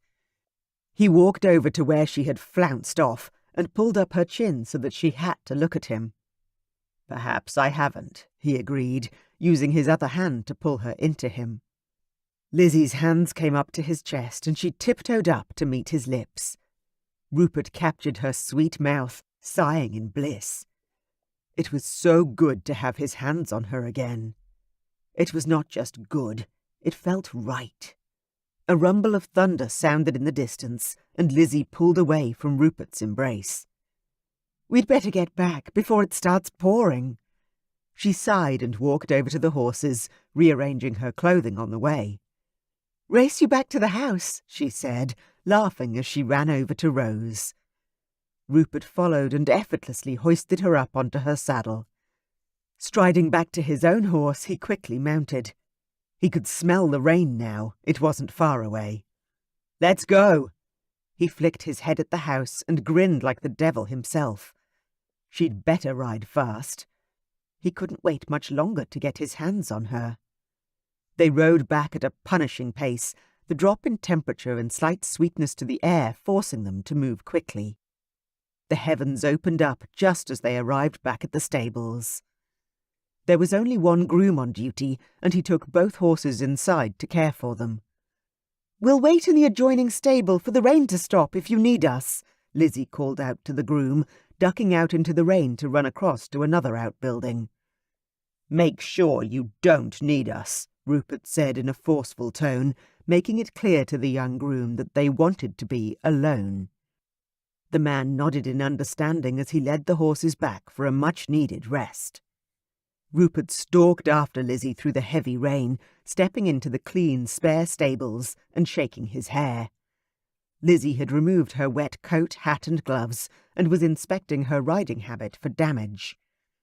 Rupert ripped off his own jacket and stepped purposefully toward the woman who had been tormenting him with desire for weeks. Chapter 8. "No, I want to talk," Lizzie cried, bringing her hands up to the large chest in front of her and pushing him back. If he started to kiss her, she would never be able to say what she needed to say. Rupert's full mouth compressed into a thin line, but he nodded and stepped back. Lizzie sat down upon one of the hay bales and gestured for Rupert to sit also. He was far too tall to remain standing if she was seated. Lizzie felt like a pixie next to him. He was as big as an oak and just as dense if he thought she would allow him to treat her the way he had treated his other ladies. "Tell me how you found out where I was, and why you left London to come here and see me," Lizzie demanded, looking directly into his brilliant blue eyes. She was learning to read his face and didn't want to miss any subtle changes in expression. Rupert blinked. "I didn't like how we ended our conversation the other day, and I hope to change your mind." "But you still don't wish to marry," Lizzie reiterated, making sure that they understood exactly where the other stood on this topic. Her needs hadn't changed in that department, though she may be ready to rethink her strategy. "No," Rupert whispered, almost regretfully. "Tell me why," she said quietly, knowing that Rupert pretended to be a classic, thoughtless, unfeeling rake, but she could sense that he really wasn't so. She was convinced that she couldn't desire someone with no heart, no soul, and no feelings for others. There had to be more to him than what seemed obvious to others.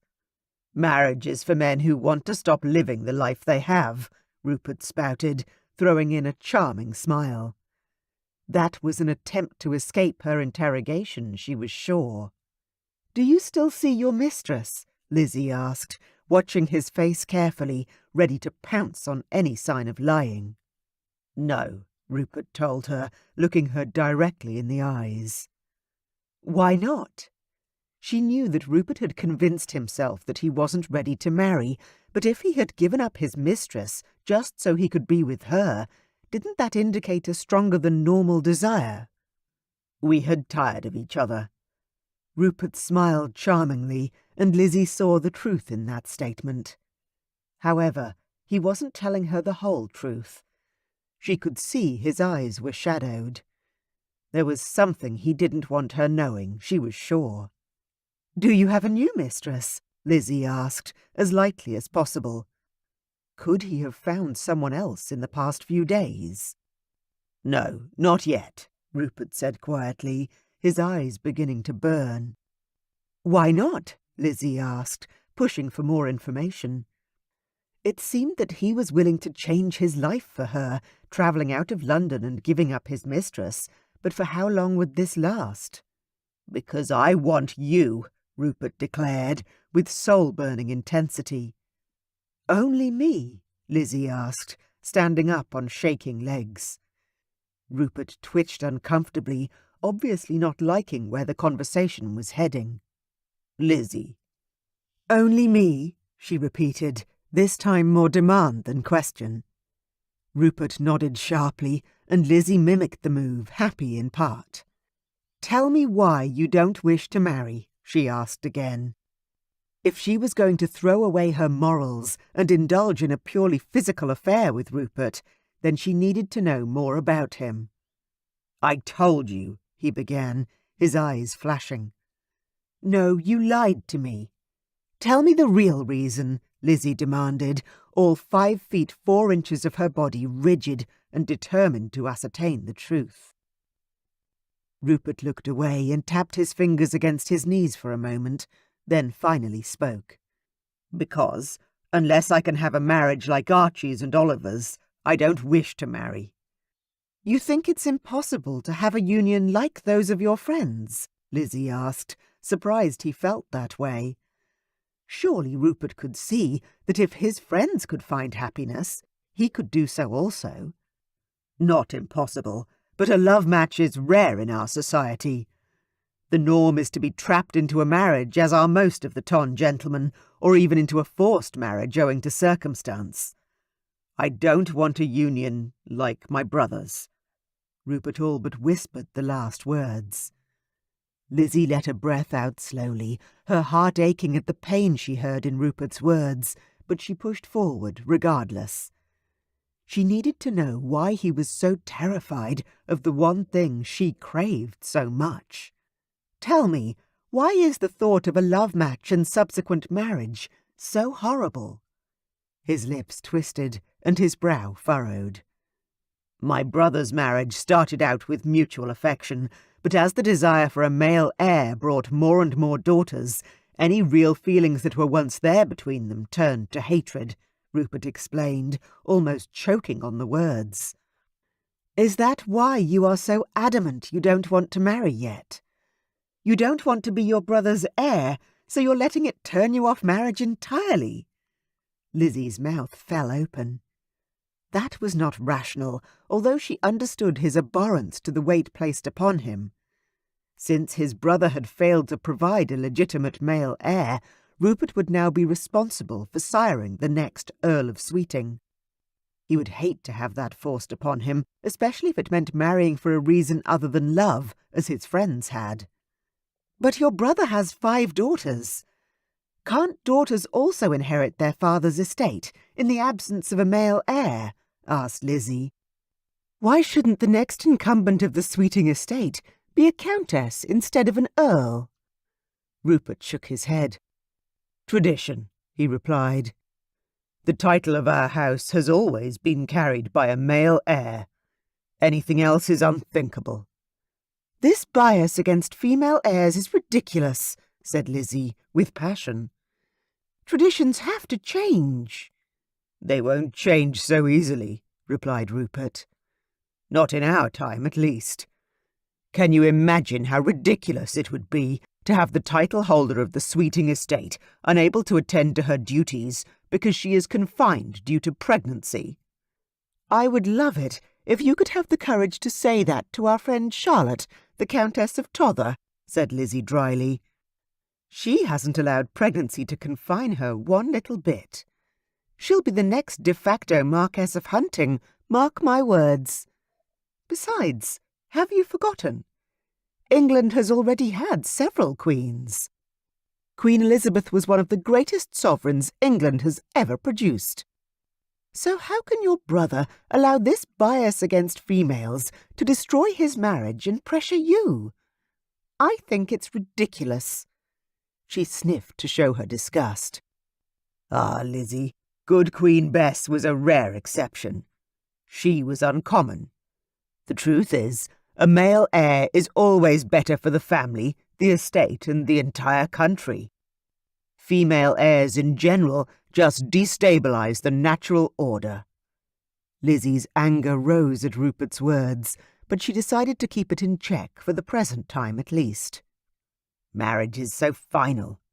Even if you don't suit with someone, you're stuck with them for life," Rupert muttered, standing up and staring out the window, brushing dirt from his palms. "That is very true," Lizzie sighed. She knew that only too well. Even in the few months she'd been married, she had often wished she hadn't been tied indefinitely to a man who would rather bet on a horse race than spend an evening with her. Rupert turned to face her suddenly, his eyes blazing with passion. He wet his lips with his tongue. She could feel her gaze drawn to the fullness of his bottom lip. "We'd have something so much better, Lizzie. We could spend time together, talk and enjoy each other's company, and then part if we tire of each other." He urged her to consider what he said, opening his hands with his palms up in a gesture of hope. "And if we didn't tire of each other?" she asked, voicing her most worrying concern. Lizzie knew Rupert would most likely get tired of her once he had enjoyed her body a few times, but she wasn't so sure she would feel the same way. The man in front of her was changing, and his beauty was now shining brighter than it ever had. He was as honest as a child, as passionate as a rogue. He was a man she could love with all her heart, and if he couldn't love her in return, she would surely be crushed. Her question still hung in the air. "Then we marry." Rupert choked out these words, his discomfort evident as he shuffled his feet. "That simple, is it?" Lizzie asked, placing her hands on her hips as anger continued to stir in her belly. What if she, after spending time with him, decided she didn't want to marry him? Had he thought about that? Big rake that he was, could she trust him not to break her heart every night he didn't come home? "Would you not marry me if asked?" Rupert cocked his head to the side as he stepped closer to her. "I don't know, and you won't either unless you ask in earnest," Lizzie shot back, annoyed that he couldn't see how much more she wanted from him. She may have been content with lukewarm affection from other gentlemen, but from Rupert she would require his whole heart. "I am the heir to an earl," Rupert explained, with a smooth voice and a smile, oozing tonish charm and creeping closer still. Lizzie wanted to laugh at his attempts to charm her, but stuck her nose in the air instead. "I don't care about any of that. I have money and an estate. I want a man who loves me, Rupert, who desires me." "I desire you," Rupert growled, now within touching distance. "My body you desire, not me as a person," Lizzie reminded him, annoyed despite her resolution not to be. She was so much more than a lump of flesh to be fondled. Didn't he see that? "No. I desire a woman who can speak 5 languages, is honest as the day is long, and wants children beside her, not just in the nursery," Rupert growled again, unknowingly spouting off the words that would draw her in completely. Did he understand her? Could he want her for who she really was? Lizzie swallowed the uncomfortable lump in her throat. She couldn't take it any more. He was so close now, she could feel the heat of his breath, and her body ached with need for him. "Kiss me, please." She couldn't take any more of this banter. There was no one around to hear them or see them, and she wanted nothing more than to feel his arms around her. Rupert moved forward and swooped, his lips diving to capture hers. He wrapped his strong hands around her waist and lifted her high. She instinctively wrapped her legs around his middle and opened her mouth to his searching tongue. Finally, something inside her cried, and they each moaned in unison. Rupert kissed her deeply as he walked the few feet to one of the stable walls and pressed her up against it. The wall was dirty and hard, but Lizzie didn't care. She needed him closer. He held her there with one hand under her bottom and, using his other hand, tugged down her bodice to give him access to one breast. Lizzie cried out as he exposed her nipple, arching her back to encourage his touches. He dipped his head and licked the tip, suckling her gently. "Oh, Lizzie, I want you so," Rupert groaned against her skin, thrusting his pelvis into Lizzie's open thighs and pressing her higher on the wall. Lizzie moaned in response and tugged on Rupert's hair so that he would bring his lips back to hers. She needed him everywhere. Her mouth wanted his kisses, her breast wanted his touches, and between her legs she was beginning to feel wet and hot and very uncomfortable. Rupert thrust his tongue into her open mouth, and she sucked on the hard muscle, drawing it deeper into her. She broke away, panting as she ground against him. "Yes, Rupert, please," Lizzie panted, unable to breathe. She was on fire. Rupert's hardness was pressing against the sensitive spot between her legs. She had never realized that area could be so sensitive, but he was giving her pleasure already. Liquid fire raced in her belly. She needed him there. She had never felt like this before. Lizzie finally understood why people coupled for more than procreation. Rupert continued kissing her, pulling away only to dip his head and draw her breast back into his mouth. Lizzie arched her spine to give him unrivalled access and rotated her hips to entice him further. Rupert groaned, but did not move to touch between her legs where she was aching for him. Lizzie began to thrash. She was ready to bed. What else could she do to encourage him to hurry up? She needed him, and he didn't seem to feel the same way. Why wasn't he laying her down to join with her? "Please, Rupert," she begged again, pulling his face back up to her so that he could look into her eyes. Frantic brown met smouldering blue. Then something strange came over Rupert's face, something desperate. "Tell me you want me," he demanded, rucking up her skirts in hard, measured tugs until he was pressing against the slit in her thin drawers. Lizzie moaned and tilted her pelvis in an invitation as old as time. Rupert gasped as his fingers came into contact with her skin, his gaze snapping up to meet with hers. "Where do you want me?" he asked, almost incoherently. Lizzie understood him. "Here," she panted, pressing one of her hands between her legs and in return caressing him. She ran her hand over him and marvelled at the hardness there, feeling an intense kick of female satisfaction when Rupert closed his eyes and moaned in obvious pleasure. "What do you need, Lizzie? Tell me," Rupert urged again. Lizzie heard the words, but could barely understand him. She knew the tone, though. "This, please," Lizzie panted again, caressing him boldly over his breeches once more. Chapter 9. Rupert forced his eyes to open and took in Lizzie's happy, flushed and shining face.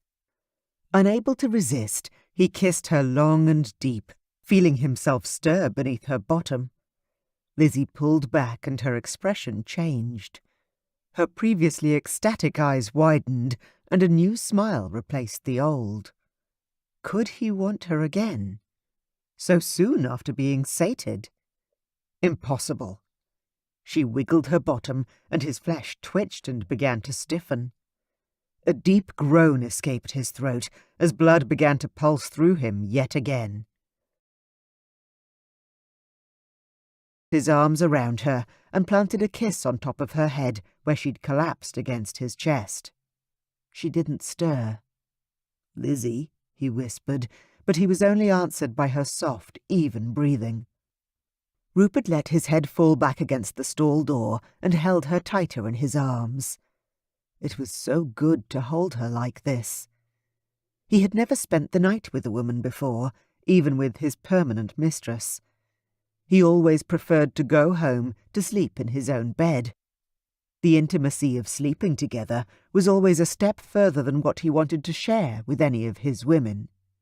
With Lizzie, though, he had the sinking feeling that if they were anywhere near his home, he would carry her to his bed, curl around her, and fall fast asleep. The thought had him moving. Old habits die hard, and his fear never really died. Rupert lifted Lizzie gently off him and lay her down on the straw. He stood up on shaky legs and fastened his breeches with fumbling fingers. Some of the fastenings were ripped, so he pulled his waistcoat down to cover the damage.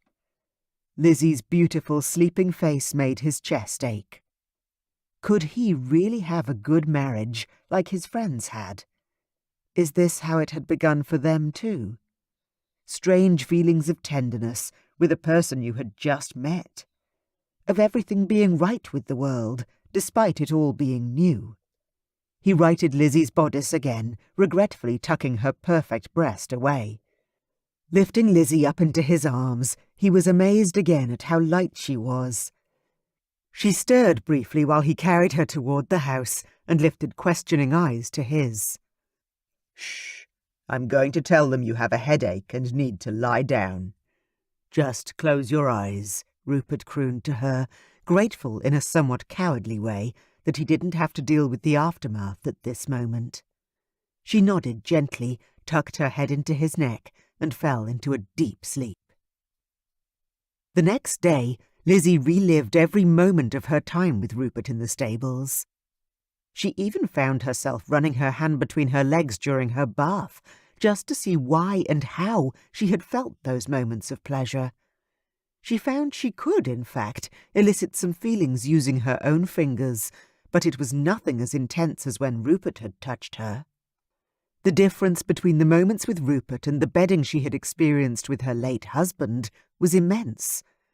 Her husband would lie between her legs, thrust into her despite her discomfort, and leave soon after. It wasn't degrading or embarrassing as her friends had described it. He had found pleasure in her body, and that had been enough. Now she knew what her husband must have felt at the end when he would flood her with his seed. That was also different. Rupert had pulled out of her body at the end and spilled himself on her skirts rather than inside of her.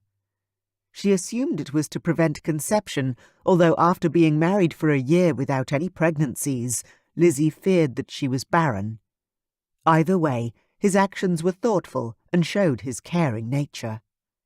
He was gone by the time she had awoken from her nap, and in some ways she'd been glad. She wanted time alone to sort out her feelings, and she had to complete the few matters that had called her to her country estate in the first place. She would be back in London for a ball the following night, and she couldn't wait until she saw him again. Rupert sat in his study the following afternoon, drinking his port very slowly. He had been over and over each moment of his encounter with Lizzie in his head, and he still couldn't work out why it had been so different with her, so soul-shattering. He had slept with every type of woman imaginable. Some were sensual and active in their attentions. Other women preferred a more passive role. Some of the more experienced women had even pleasured him with their mouths and whispered erotic words into his ears. Nothing in his past had ever caused an orgasm that compared to the two he had experienced the previous day. He had barely touched her and had been completely dressed, yet the urgency, the pleasure and the passion had been unsurpassed by any other encounter. Why? He wanted to know. Was it the lack of bedding in the previous month? And if that was so, why was the second orgasm with Lizzie, moments after the first, just as good? Was it her? It had to be. She was beautiful and had a perfectly shaped body, but it was something more than that. Something in her aroused a passion in him, a response from him that had never been called on before. Rupert couldn't wait for their next encounter. He would be in control this time. It would be in Lizzie's bed, where he could kiss and touch her until she screamed. He smiled to himself, seeing in his mind's eye the tears of joy Lizzie had cried at their initial joining. Which is what they were, he had realized later. At the time, he'd been so horrified that he might have hurt her. Rupert could still feel the ache where his heart had cracked a little. He sighed and rubbed that part of his chest where he still felt it. Something about this whole tryst was different.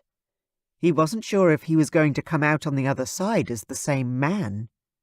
He'd never been so obsessed with a woman, even during those times when he had regular mistresses.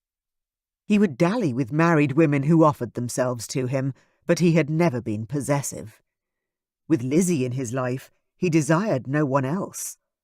And the idea of her being with another, he couldn't even entertain the thought. Tomorrow he would meet her again, and his fate, it seemed, was in the hands of the gods. "What are you doing here, Rupert?" John asked as he walked into the Somerville ball. Dressed in his best evening clothes, he could barely contain the excitement simmering in his blood. Lizzie would be here. He was going to see her again.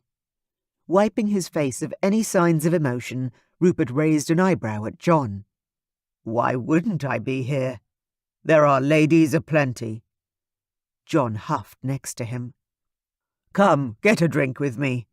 I think Oliver and Archie are in the card room." Rupert looked around the crowded room and found Lizzie in a heartbeat, his gaze going toward her like a homing pigeon. "I'm sorry, no. If you'll excuse me, John." Rupert didn't wait for an answer from his friend, but headed straight into the thick of the crowd. His heart was pounding in his chest as he stepped up to the small group of ladies surrounding Lizzie. "Mrs. Simmons, may I have the pleasure of this dance?" Rupert bowed to where Lizzie stood, along with Charlotte, Countess of Tother, and Sarah, Duchess of Lincoln, the wives of Archie and Oliver. Lizzie gave him a coy smile and held out her hand. "Of course, sir," she answered, not even bothering to look at Sarah and Charlotte. Rupert, on the other hand, could see their amazed expressions. He swung Lizzie into his arms and started waltzing her around the room. It felt so good to have her in his arms, he had to quell the urge to whisk her straight off to a place where he could have her all to himself. "Are you wearing your drawers?" Rupert asked Lizzie, mostly to shock her. He certainly succeeded. Her eyes grew round, and an involuntary gasp left her open mouth. Then she smiled. "Are you?" she asked, with a flirty flutter of her eyelashes. Rupert burst out laughing, and several gentlemen turned around to look. Sobering quickly, embarrassed by the attention, Rupert danced her away from anyone close to them. "You didn't answer my question, ma'am," Rupert scolded. "Neither did you answer mine, sir," Lizzie reminded him with a grin. Rupert's cheeks flushed with heat. "Of course I am," he answered. "Well, so am I," Lizzie returned, giving him an enchanting smile. "Could you leave them at home next time?" Rupert asked, pushing his luck with her good mood. "Would you like that?" Lizzie asked, frowning. "Yes, I would like to know that you are naked beneath your dress, waiting for me, and no one else knowing about it," Rupert confided, smiling as though he was joking. Inside, though, he was shocked at himself for asking. She wouldn't do such a thing for him. Would she? "Is that a common request of yours to your mistress?" Lizzie asked, as if striving for sophisticated nonchalance. "I've never requested it, no," Rupert answered slowly. Why would she ask such a thing? "What's wrong?" she asked, eyebrows drawing together. "You aren't my mistress," he declared, feeling like he should tell her the difference if she didn't already know. The word mistress for a woman such as Lizzie didn't suit. It would be degrading. "Then what am I?" Lizzie asked, cocking her head. "You're my lover," Rupert corrected her. "What's the difference?" "Money, mainly," Rupert admitted ruefully. Most of his other mistresses had lived in a house he permanently rented in a cheap part of town. Otherwise they were married or widowed and still received gifts of jewellery and the like. "I don't want your money, my lord." "What do you want then, Lizzie?" Rupert asked, his mood serious for once. "You," she answered quietly. His heart did a dance in his chest and his throat constricted. He'd never heard any words so sweet. Did she want only him? That had to be a first in his life. No expectations, no needs or requirements. Rupert finished the waltz with a courtly bow to his beautiful partner and began walking her back to her friends. "May I escort you home tonight?" he asked politely, pitching his voice not to be heard by other guests nearby. "No," Lizzie answered with a smile. Rupert's smile faltered, and he opened his mouth to utter a sentence that would indeed sound like a whine. "You can meet me there later," she explained, giving his hand a squeeze and slipping a calling card into his palm. She curtsied and made her way back to the other ladies. Rupert watched her go and discreetly slipped the card into his jacket pocket. He made his way to the card room and barely felt his feet touching the floor. He had gotten everything he had ever wanted. At that moment, he couldn't have been happier. Chapter 10. Lizzie fiddled and bounced in her seat the whole carriage ride. She was glad she had asked Rupert to meet her at home, as she couldn't possibly have allowed people to see them leave together. But she knew that he would have kept her entertained on the carriage ride. She hurried up the steps to her front door, and it opened even before she knocked. "Ma'am," her butler greeted, taking her pelisse, hat and gloves. He stepped closer and lowered his voice. "There is a Mr. Willoughby in the study, ma'am. Would you like me to show him to the sitting-room?" The old butler seemed unsure about what to do. Lizzie faltered for a moment. This was the same man her father had hired to look after his home years before. Her throat tightened and her cheeks warmed. She was embarrassed to admit that she had a man visiting her.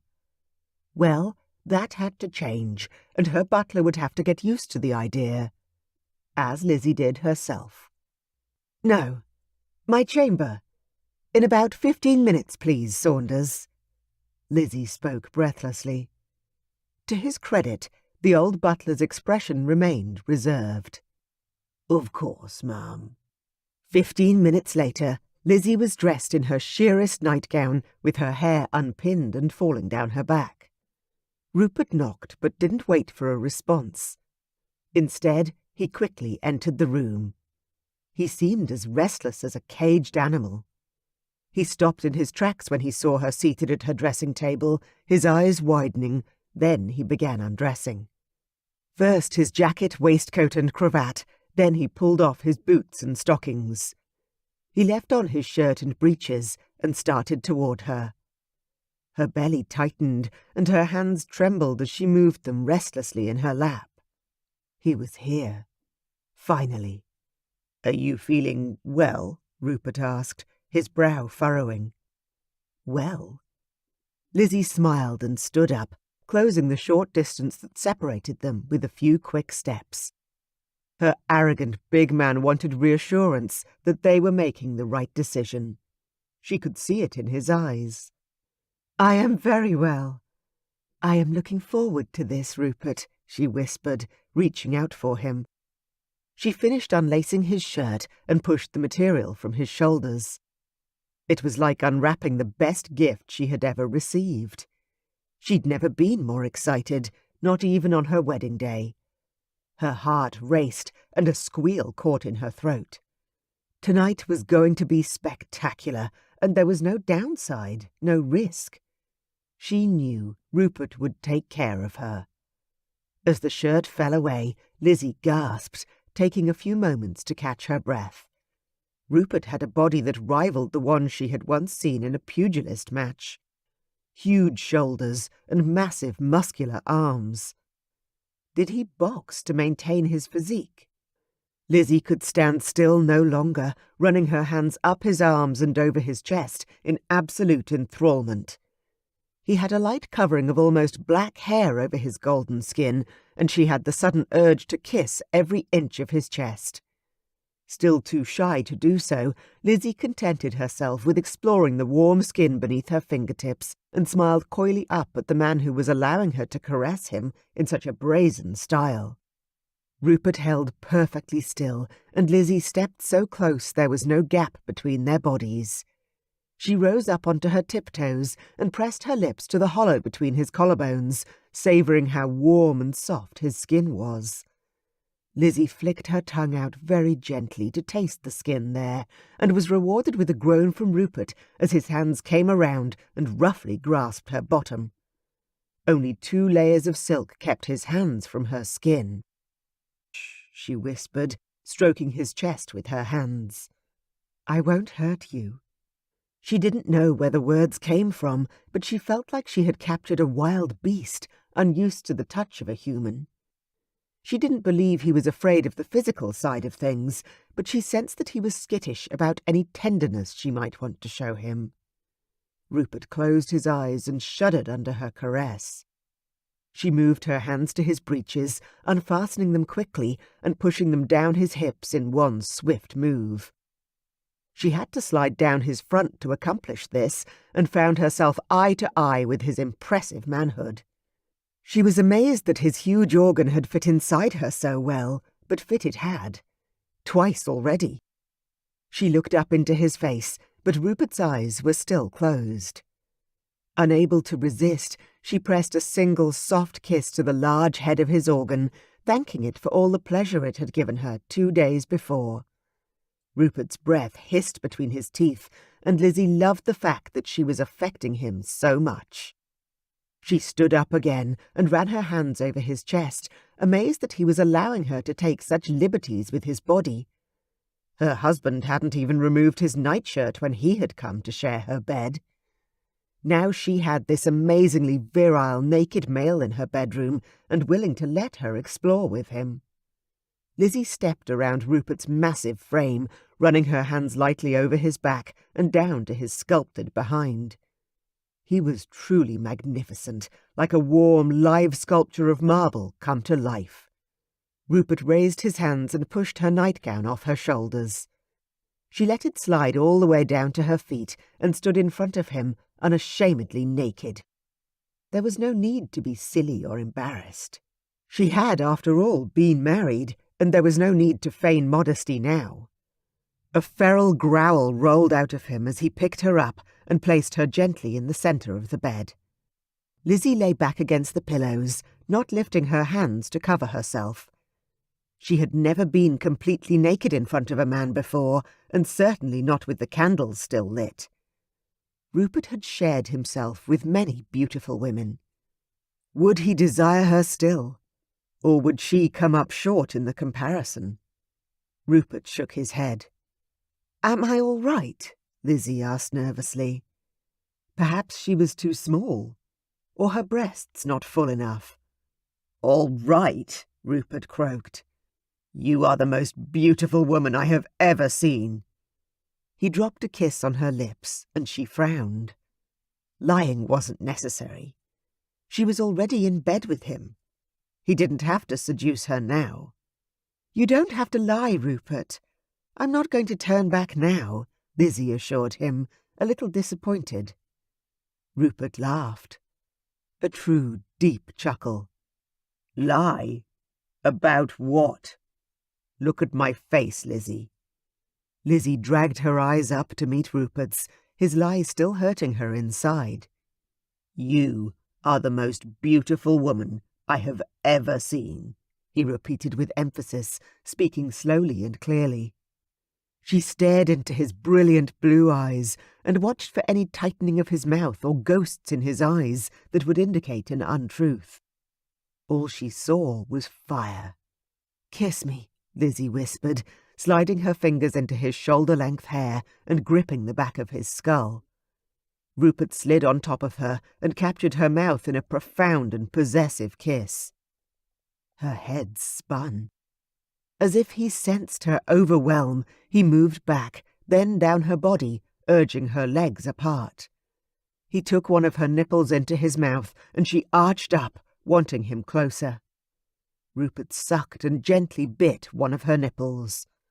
When Lizzie moaned, he lifted his head and gave her a devastating smile. Lizzie smiled back and turned her body so that he could do the same to her other breast. He laughed and bent his head to her eager flesh again. He made his way down her body, gently kissing and licking every inch of skin that he found along the way. When Rupert hit upon the centre of her, he planted a kiss on top of the dark blonde hair there. "Rupert, are you sure you should be doing that?" Lizzie asked, faintly mortified that his face would be so close to that part of her. She tried to close her legs, but he wouldn't allow it. She began to cover herself with her hands, but he held them to the side. Lizzie felt panic rise. This could not be correct behaviour. Rupert laughed at her modesty and ran his tongue around the bit of flesh just beneath the parting of her lips. Lizzie screamed in acute pleasure, grabbing handfuls of the quilt on either side of her, but no longer trying to stop him. She couldn't believe how amazing what he was doing to her felt. His tongue was playing havoc with her flesh, and she was tightening on the inside as she had done during their time in the barn. She started panting, feeling herself pushed toward that amazing plateau of pleasure. Rupert stilled and pulled himself up so that he was face to face with her. "Not this time," he murmured, licking her lips and giving her a taste of what he had loved. "I want us to come together," he announced, moving his hips into position. "Come," Lizzie repeated, not quite understanding what he meant. She had been so close to that ultimate pleasure. Why had he stopped? Rupert clenched his fists on either side of Lizzie's head and plunged into her. He buried his head into her hair and groaned.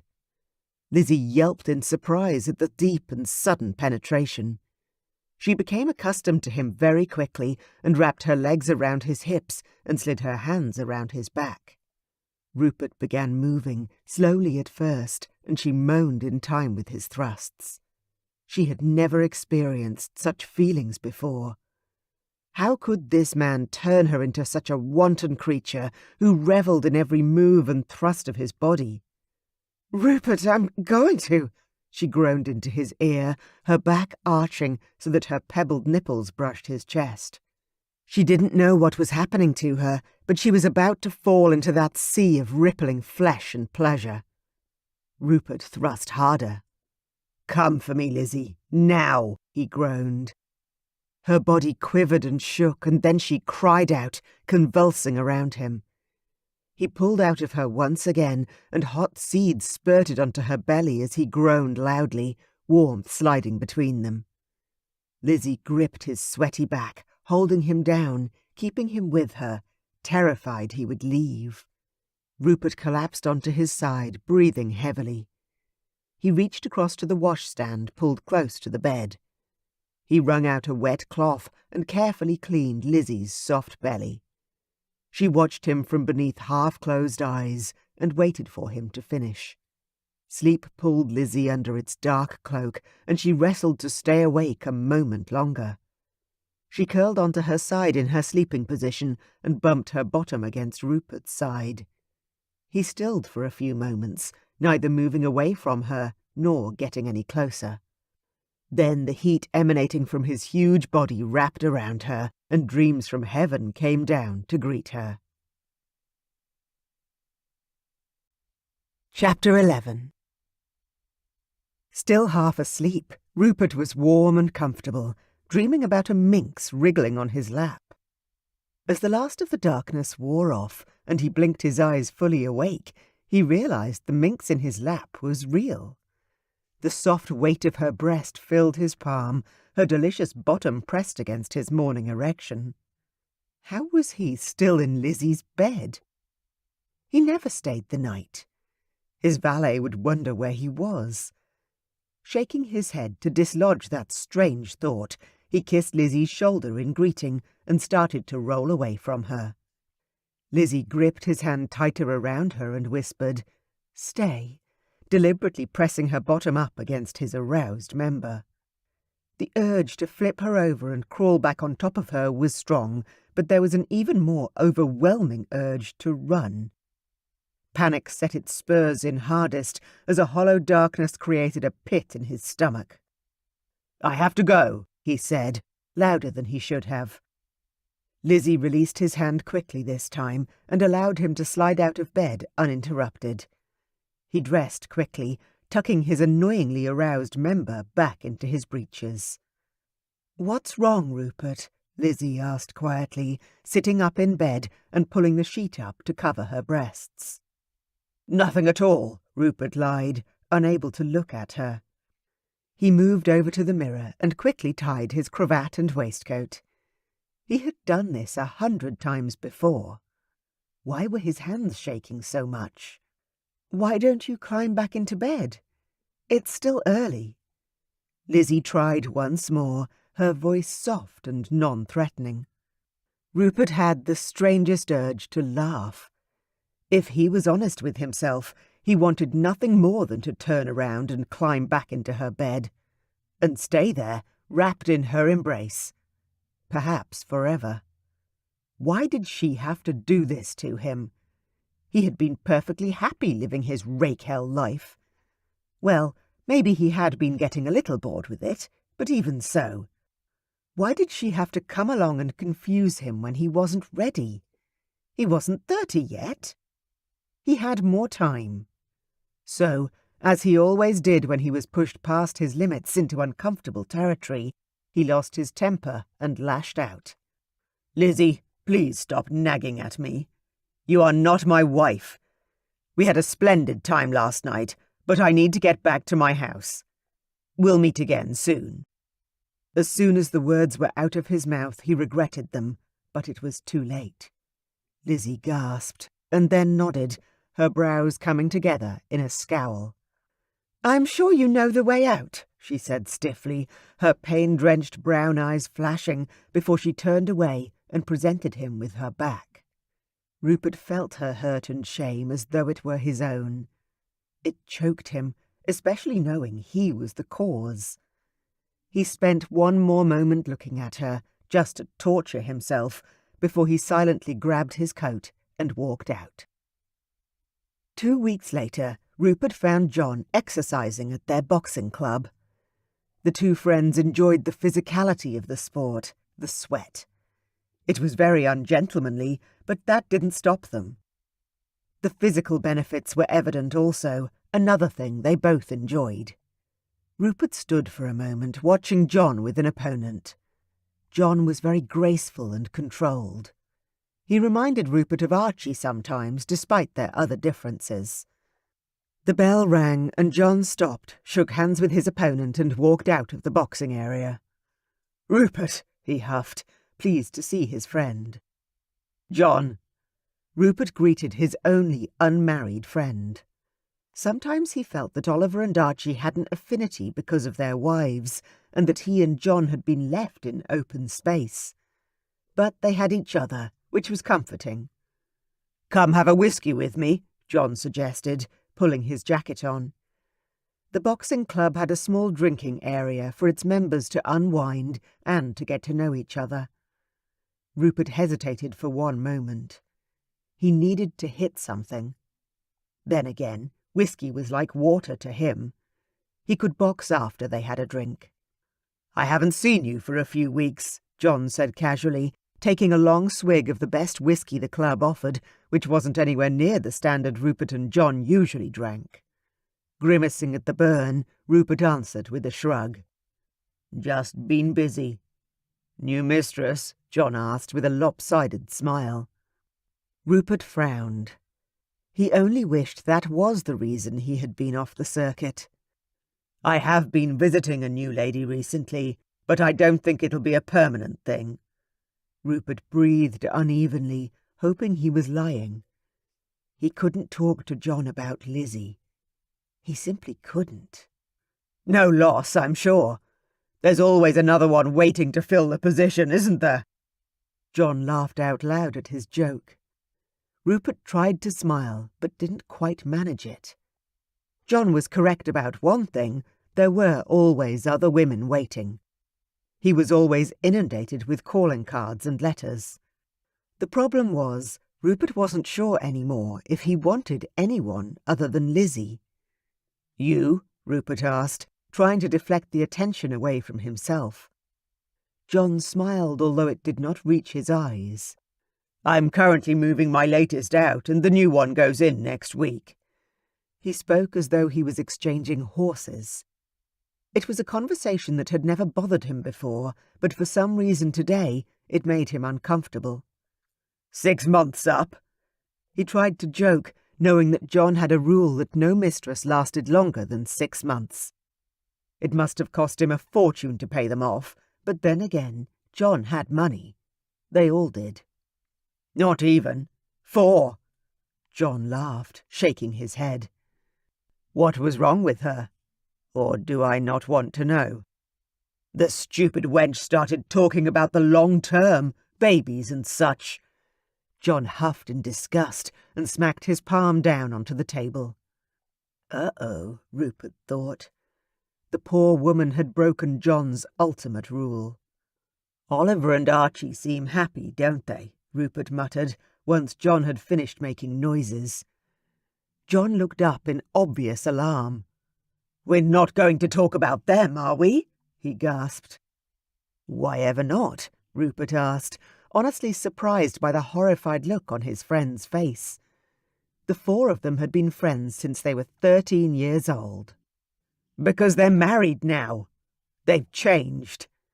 Rupert blinked, not sure how to answer that. They had changed, it was true, but Rupert thought it was for the better.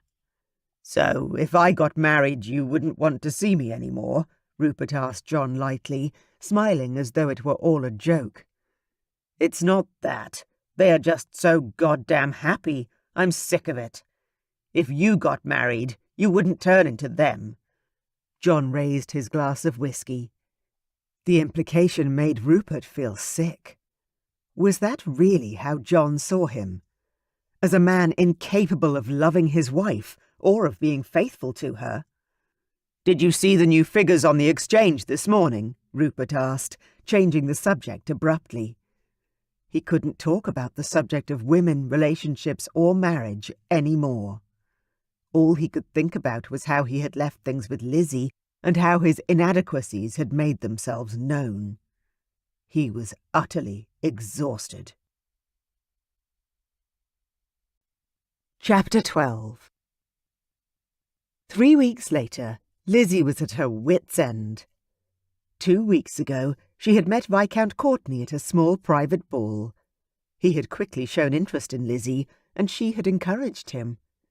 Not knowing where she stood with Rupert, since he had stormed out of her bedchamber in a huff, she had decided to encourage the attentions of this new and eligible suitor.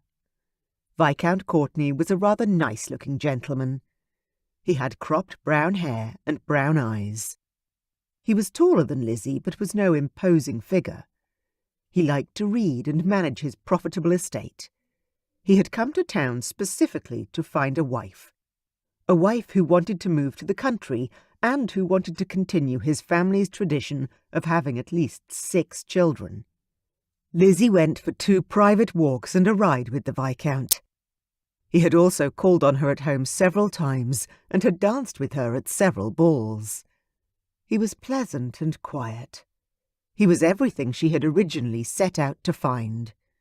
He didn't need a dowry and was happy to court her, an older widow, rather than go straight for an 18-year-old debutante. Whilst on a walk the day before, he had proposed marriage between them, a marriage based on mutual interests and respect. However, instead of accepting with alacrity, as she had fully expected to should he ask, she had wanted to bring up her breakfast on his shoes. She had prevaricated and not given him an answer yet, although she had promised one in the next few days. Lizzie was so confused about her own feelings that she had finally decided to do something about it.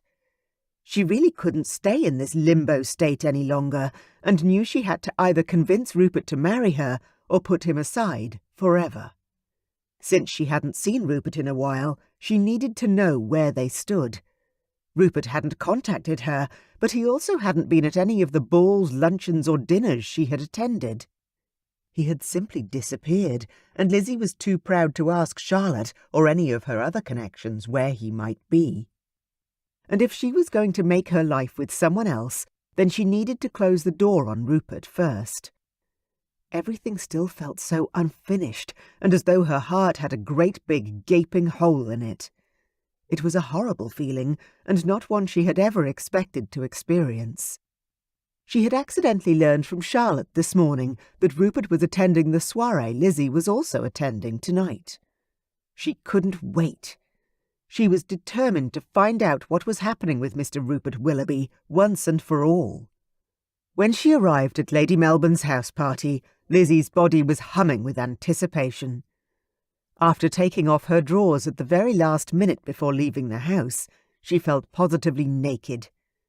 She was so aware of that part of herself that wanted Rupert so much that she kept clenching those internal muscles. It was horribly uncomfortable to be so aroused, with no relief in sight. Lizzie stood in a small circle of people, trying to discreetly look around the room. She couldn't see Rupert. Was he in the card room with some of the other men? Or was he off with one of his many women? The thought made her frown and her heart ache in a rather painful sort of way. "He's in the music room, I believe, Lizzie," Charlotte murmured into her ear so that no one else could hear. Lizzie flushed guiltily, but gave Charlotte a grateful smile. "Excuse me." She curtsied to their group and made her way along the hallway to the music room. She hadn't seen Rupert since the morning he had left her room. "Would you please get off me, Elise?" Rupert's voice came through the open music room door, loud and annoyed. Lizzie stalled outside the door, not sure whether she should retreat or burst in on them. She had no right to interrupt, as she wasn't his wife. So she stayed still and listened. "I heard your latest mistress has gone. Why don't you take me home instead?" the woman purred. "Because I am not interested in you or what you are offering. I told you I am not available." Rupert's syllables were clipped, and Lizzie could hear the restrained anger in his tone. "But I know what you like. I could—" the woman purred again. Lizzie almost gagged. "I don't care what you think you know. I'm not the same person I was a month ago. I don't want a mistress any longer." Rupert spoke slowly and succinctly, as though he were talking to a child. Dead silence. "You plan on marrying?" The incredulous voice sounded almost wounded. "At some stage, yes. Of course I do," Rupert said, quieter now. "Then you can play until then," the woman said, her voice oozing honey. Lizzie tried not to smile. Obviously the woman was married, or she'd be trying to talk him into marrying her instead. "Elise, listen to me. It is over between us. Stop." The command in the words was unmistakable, and Lizzie decided this was the time to enter. She may not get another opening. She walked through the door, trying to look as though she hadn't been listening. "Oh, good evening," she greeted them both, with a polite and falsely surprised smile. "My lord." She then greeted Rupert directly, curtsying lower than was necessary. Rupert gave Elise a look that clearly told her to leave. The blonde looked ready to commit murder. She stared between Rupert and Lizzie, and her eyes narrowed. "Are you telling me that this little mouse has you under her spell? You couldn't possibly want her?" Elise pointed at Lizzie and all but spat the words. Rupert gave Lizzie all his attention and didn't even glance back at the blonde. "Please leave us," he said, rudely flicking his wrist toward the entrance of the room. The woman stormed out, and Lizzie couldn't help the smile that lifted her lips. Rupert followed Elise quickly, closing the door and sliding the lock into place. Her pulse quickened as he turned back to her. Just seeing him after all this time was a powerful aphrodisiac. He seemed to feel the same way, if the greedy look in his eyes was any indication. God, you're beautiful, Lizzie. I've missed you. I've been here. Where have you been? She demanded. Lizzie had originally assumed that Rupert had moved on from her.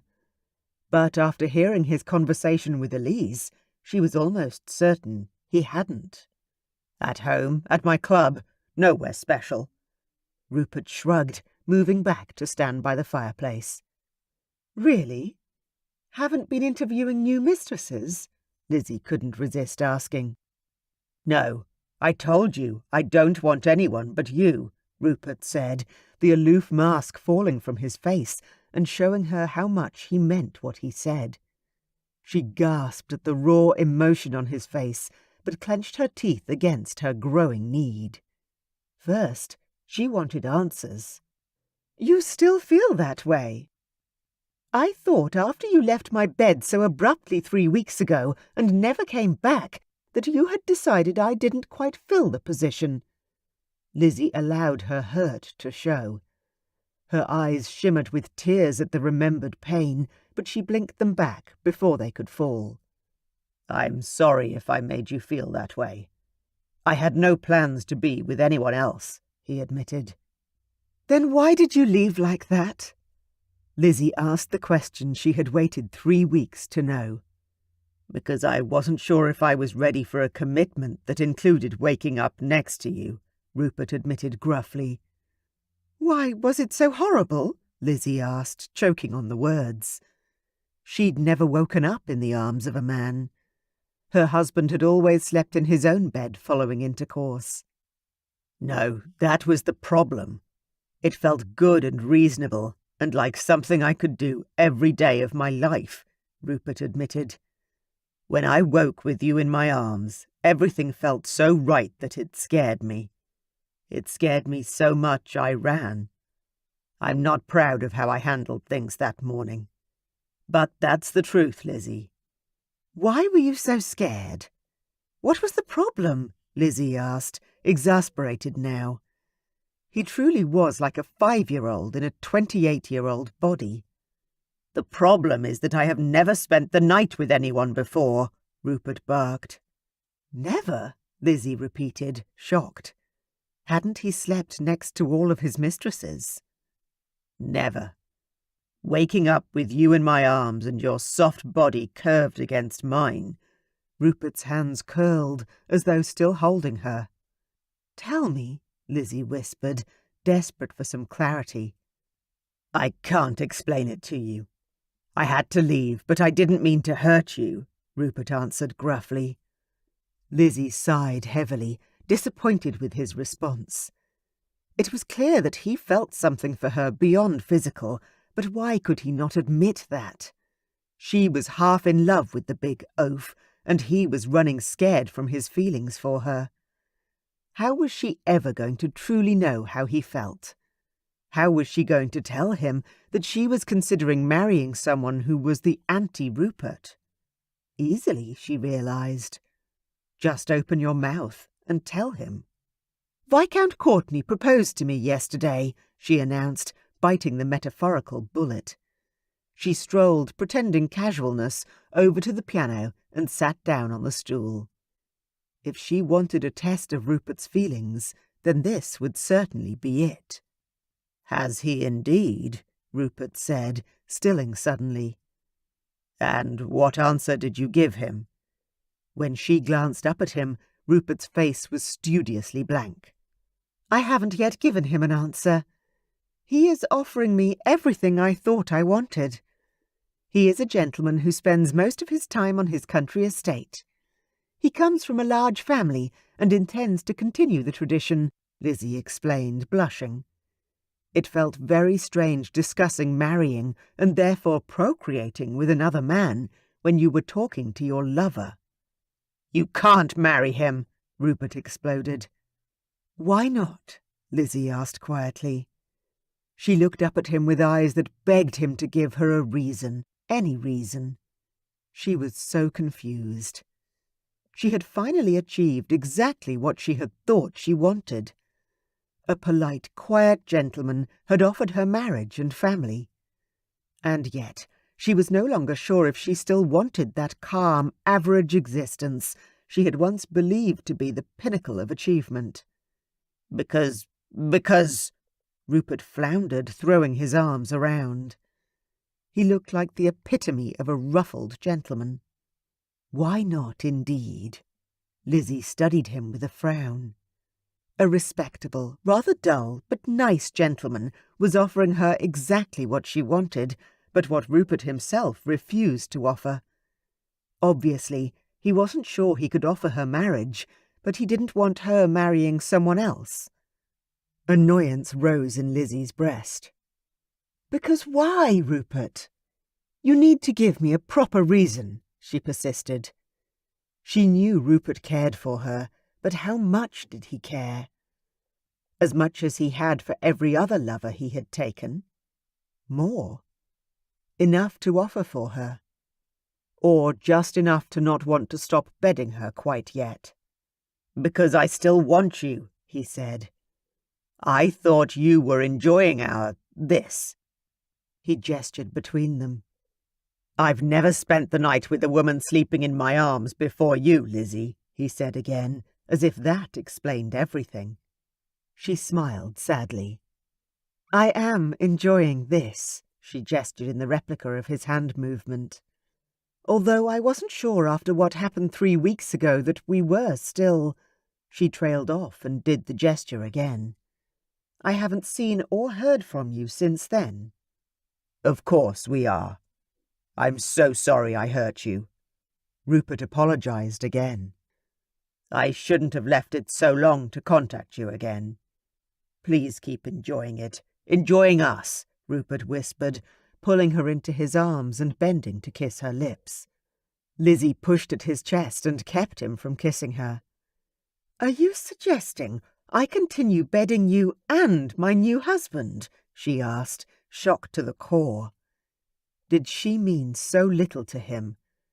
Did he think her that disloyal that she would treat either him or the Viscount in such a disrespectful manner?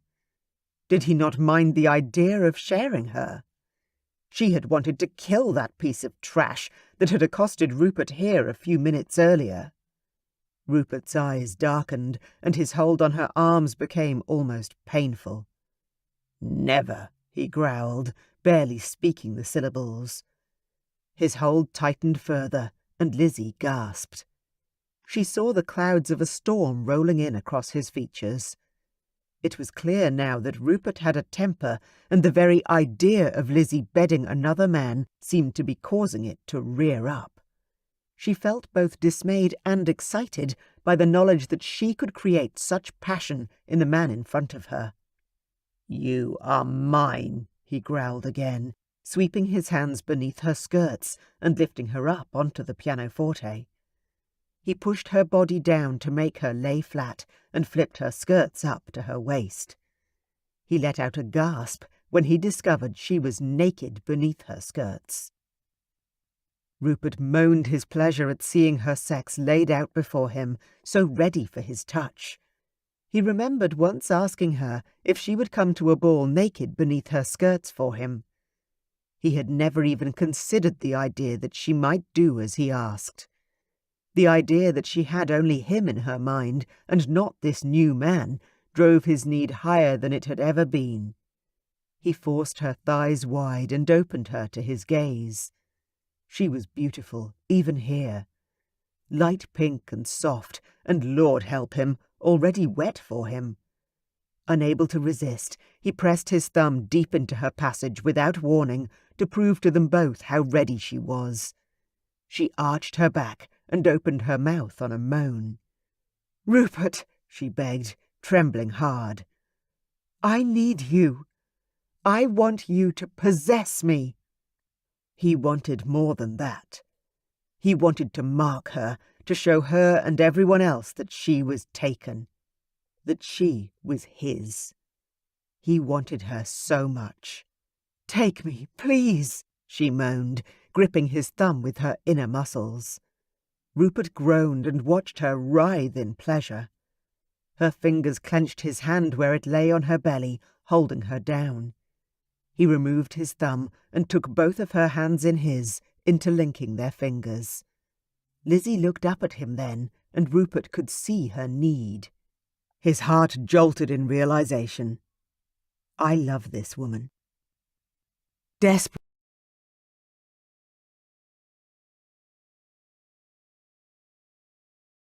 Lizzie's skirts fell back into place as she gingerly slid off the pianoforte. Are you okay? She asked, with genuine concern in her voice. Rupert felt as though he was being tortured. He was terrified at what was happening. He had never felt this way, ever, in his life. I have to go. I'm sorry, he apologized, unable to see any other way of dealing with the overwhelming emotions that flowed through his body and mind.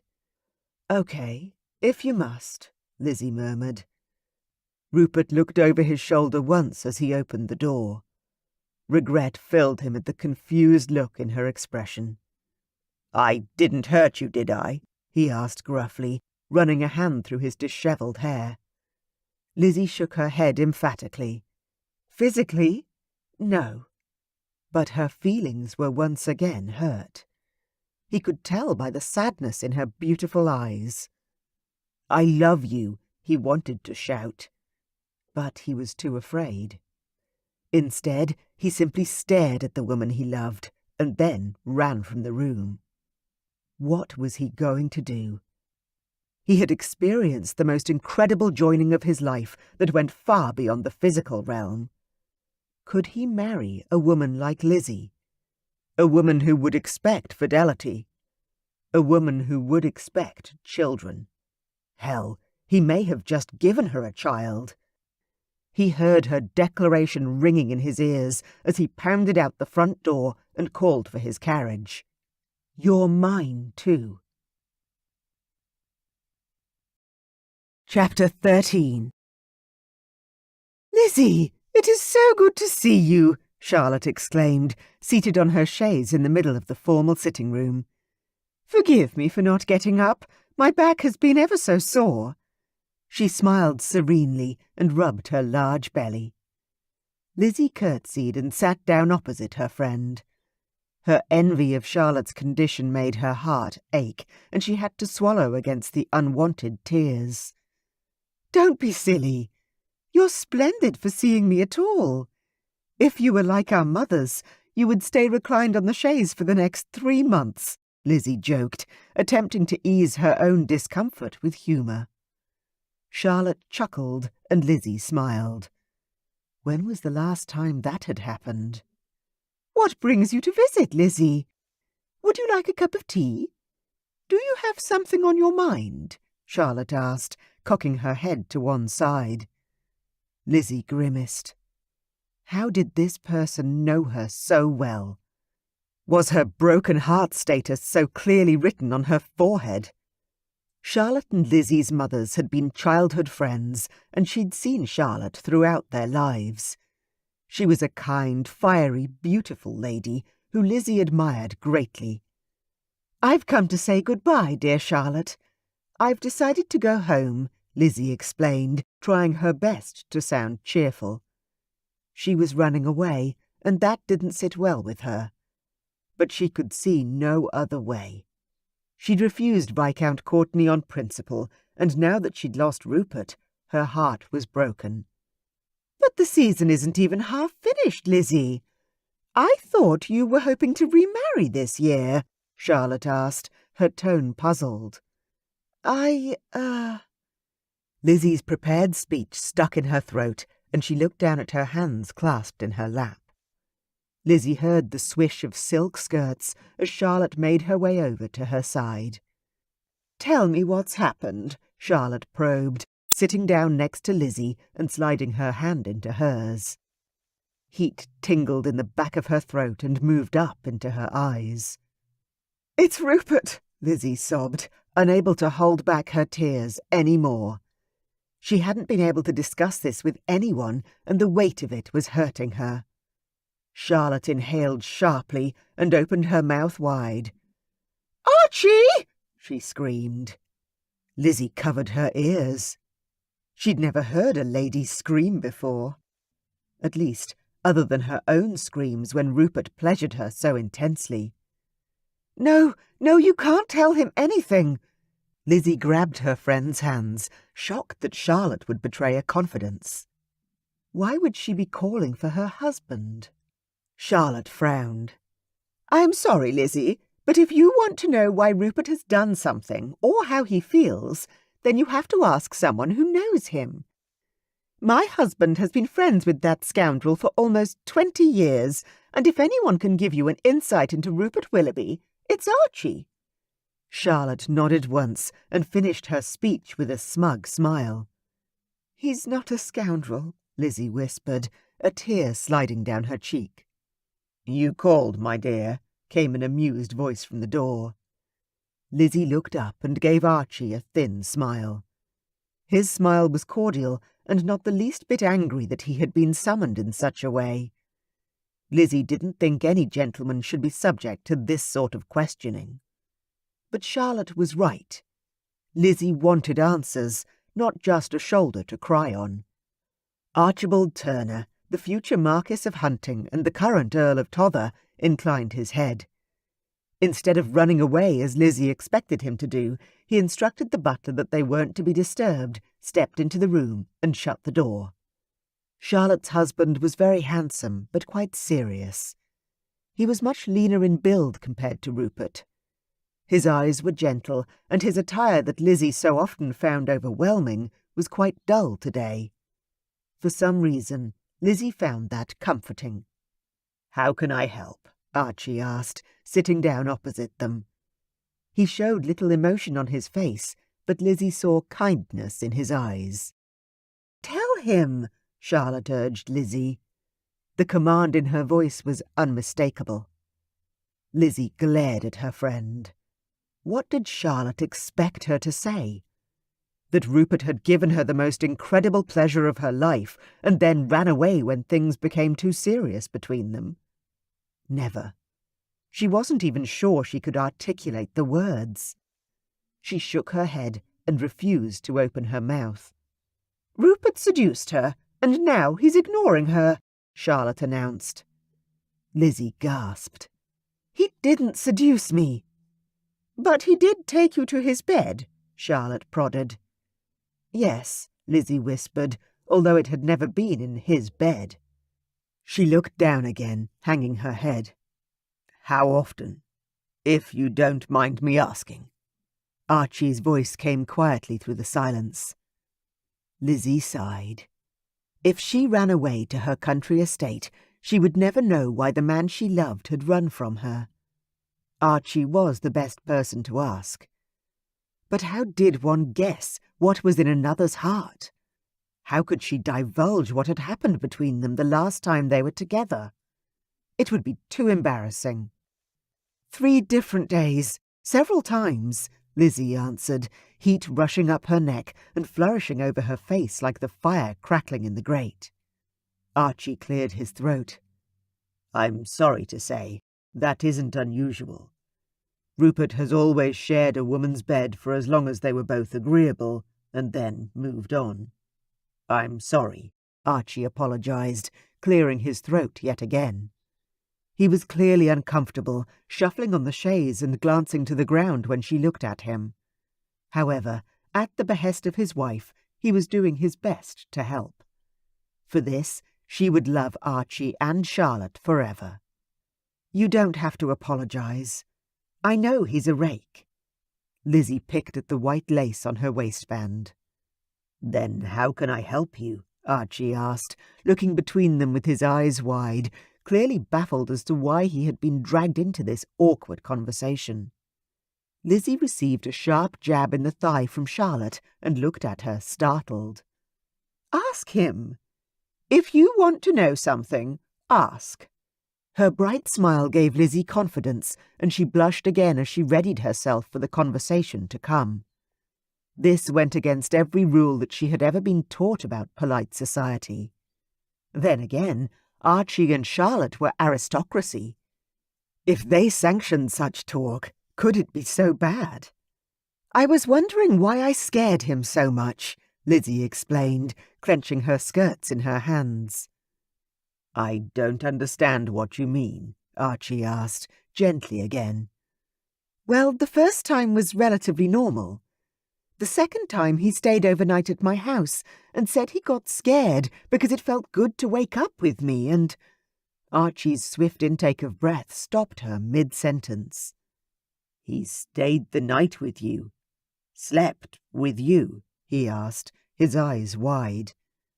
"Yes," Lizzie admitted, blushing again at Archie's direct look. Why was that so unbelievable? "Why is that so shocking?" Charlotte asked, echoing Lizzie's thoughts. She was apparently confused as to why Archie had stopped Lizzie at that point in her story. Archie shifted in his seat and cleared his throat again. "Rupert never sleeps the night with anyone. He doesn't like to establish any intimacy." Charlotte made an unladylike scoffing sound, and Archie hushed her. "Charlotte, there's a big difference for a man between the physical bedding activity and real intimacy. That's why most men go to brothels, because they can leave immediately afterwards. It's what separates the whores from wives or true lovers," Archie explained, more emotion in his voice than Lizzie had ever heard before. "Not that you'd know," Charlotte reminded him with a smug smile. "Not that I'd know," Archie returned, giving Charlotte a smile of such sweetness that Lizzie had to look away for fear of crying again. Why couldn't Rupert love her like that? "So the fact that he spent the night with you means something, Mrs. Simmons," Archie explained quietly, speaking the words slowly as though they were a foreign language. "Oh, it's Lizzie," she exclaimed, amazed that she had never given Archie leave to use her first name. "Thank you, and please call me Archie." He smiled warmly, and Lizzie smiled back. "So, explain to me why he got so upset that morning and ran out," Lizzie asked again, shuffling to the edge of her seat. It still didn't make sense to her. Archie smiled sadly. "I can't tell you exactly why, but I know that Rupert has spent the last 10 years making sure that no woman has meant anything to him. Every woman he has been with has been disposable." "He told me he wants no one else except me," Lizzie whispered, a tear escaping her eye at the memory. She dashed it away with the back of her hand. Archie stilled as both ladies turned to look at his shocked expression. He cleared his throat and then coughed loudly. "Then that would be a first," he said, obviously trying not to say too much. "And there's one more thing, but I'm not sure I can say it," Lizzie announced quietly, jiggling in the excitement of revelation. What she was about to say was beyond inexcusable. But she was bursting with it, and the news would erupt soon enough. "You can tell us anything," Charlotte encouraged, patting Lizzie's knee again. Lizzie took a deep breath, amazed she was even considering this. "Well, last week when we were together, he made me say I was his and only his, so that I wouldn't marry Viscount Courtney," Lizzie confided. This was something that she knew she shouldn't share, but it seemed important somehow. "Holy God!" Archie breathed, looking more shocked by the minute. He was blinking rapidly, and his eyebrows had risen on his forehead. "And there's one more thing, but I'm very embarrassed to admit it," Lizzie murmured. She was totally committed now. There was no holding back. She took a deep breath and told them. "The real reason I want to leave is that I'm afraid he won't forgive me for what I did to him.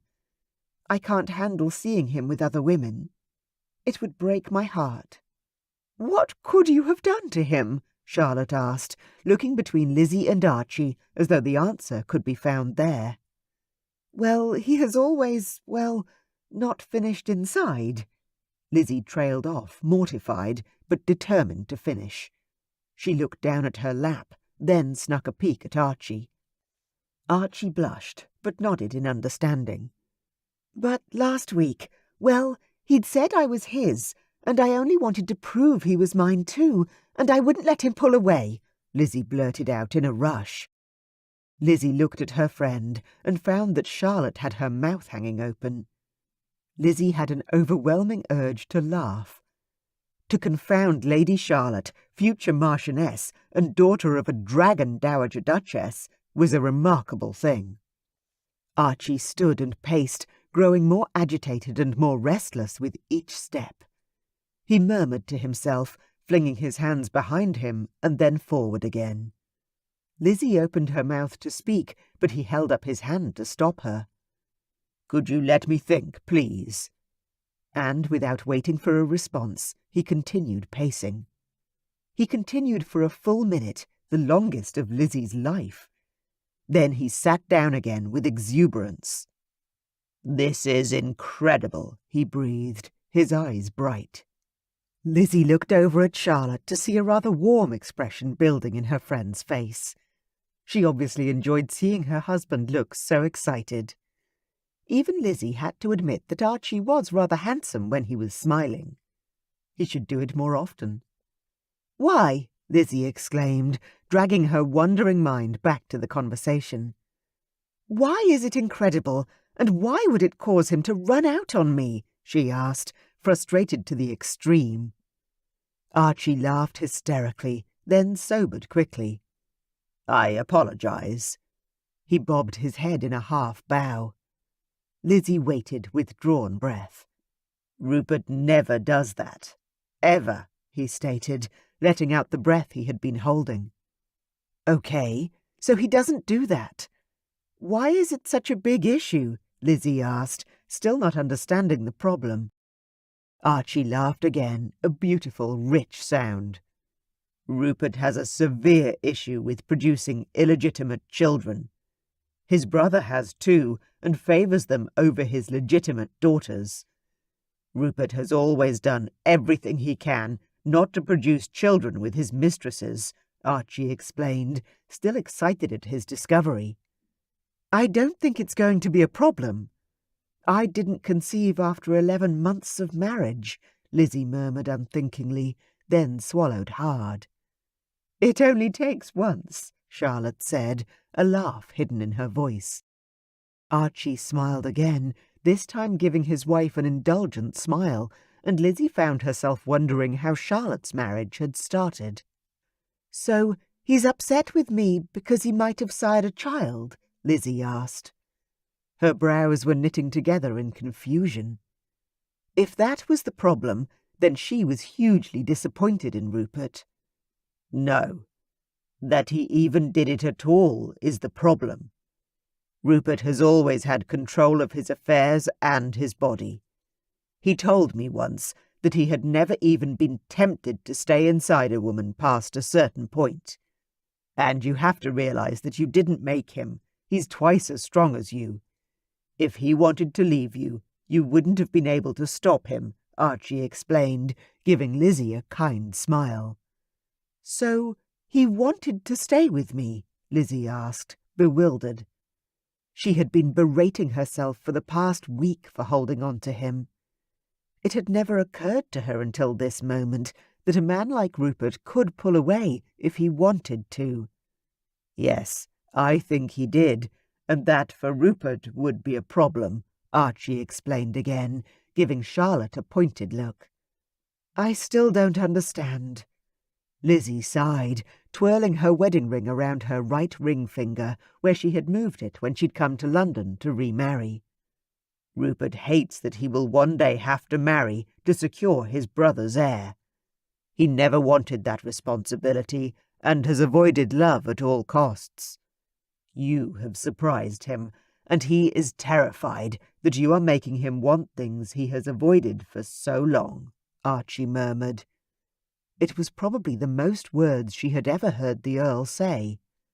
"So he cares about me," Lizzie concluded quietly, speaking more to herself than anyone else. "Yes, I believe so," Archie agreed, just as softly. "I thought he did." "I don't know why that was so wrong," Lizzie said, voicing the sadness she had been feeling since that day in the music room. Why was it so terrible for them to care for one another? Rupert had to marry at some stage, and she wanted to marry him. Why was he running away from a relationship that would be filled with passion and mutual affection? It isn't wrong. Rupert is readjusting his whole outlook on life, and that is apparently causing him problems. Archie shrugged, accompanying it with a wry smile that conveyed an understanding of where Rupert was at presently. "Thank you." Lizzie smiled, despite the fresh tears she could feel tingling in her eyes. She felt better. She didn't understand fully, but her problem was shared, and therefore it had been halved. "Now, my dear, may I go back to my study?" Archie faced Charlotte, giving her a mock scowl and a bow. "Yes, and thank you, my love." Charlotte smiled up at her husband. Archie stepped closer to his wife and dropped his voice to a whisper. "Are you feeling well?" he asked. Lizzie had the feeling that if she weren't there, Archie would have touched Charlotte. He was obviously restraining himself. Charlotte nodded, rubbing her belly happily again. Archie's eyes lingered on Charlotte for a moment longer, and then he bowed to them both and left the room. "So, what exactly does all of that mean?" Lizzie asked, turning expectant eyes on Charlotte. She wanted to understand better. Perhaps Charlotte could interpret everything that Archie had said. Charlotte chewed her lip a moment, puzzled. "I think that means that Rupert cares for you," she announced slowly. "I thought so, but why is that such a big deal?" Lizzie asked, still no closer to understanding why Rupert had such an issue caring about her. Lizzie began laughing and kept laughing, holding her belly on either side to contain the ripples of movement. They both heard the front door close and turned toward it. "Who do you think that is?" Lizzie asked. "Doesn't matter. The butler will turn them away," Charlotte reassured Lizzie with a flick of her hand. Like most people of her class, Charlotte had servants milling around her since the day she was born. She trusted them to do as she asked, no questions asked. "So why did you laugh?" Lizzie asked quietly, wondering why something that was so devastating to her could be so humorous to somebody else. "You have to understand how I see Rupert, Lizzie. He has always been the Ton's foremost rake. Handsome, charming, and ruthless in his relationships. He has a permanent mistress and dallies with any woman who wants him." Lizzie frowned at the reminder of who Rupert was, but Charlotte continued regardless. "And now the rake is no more.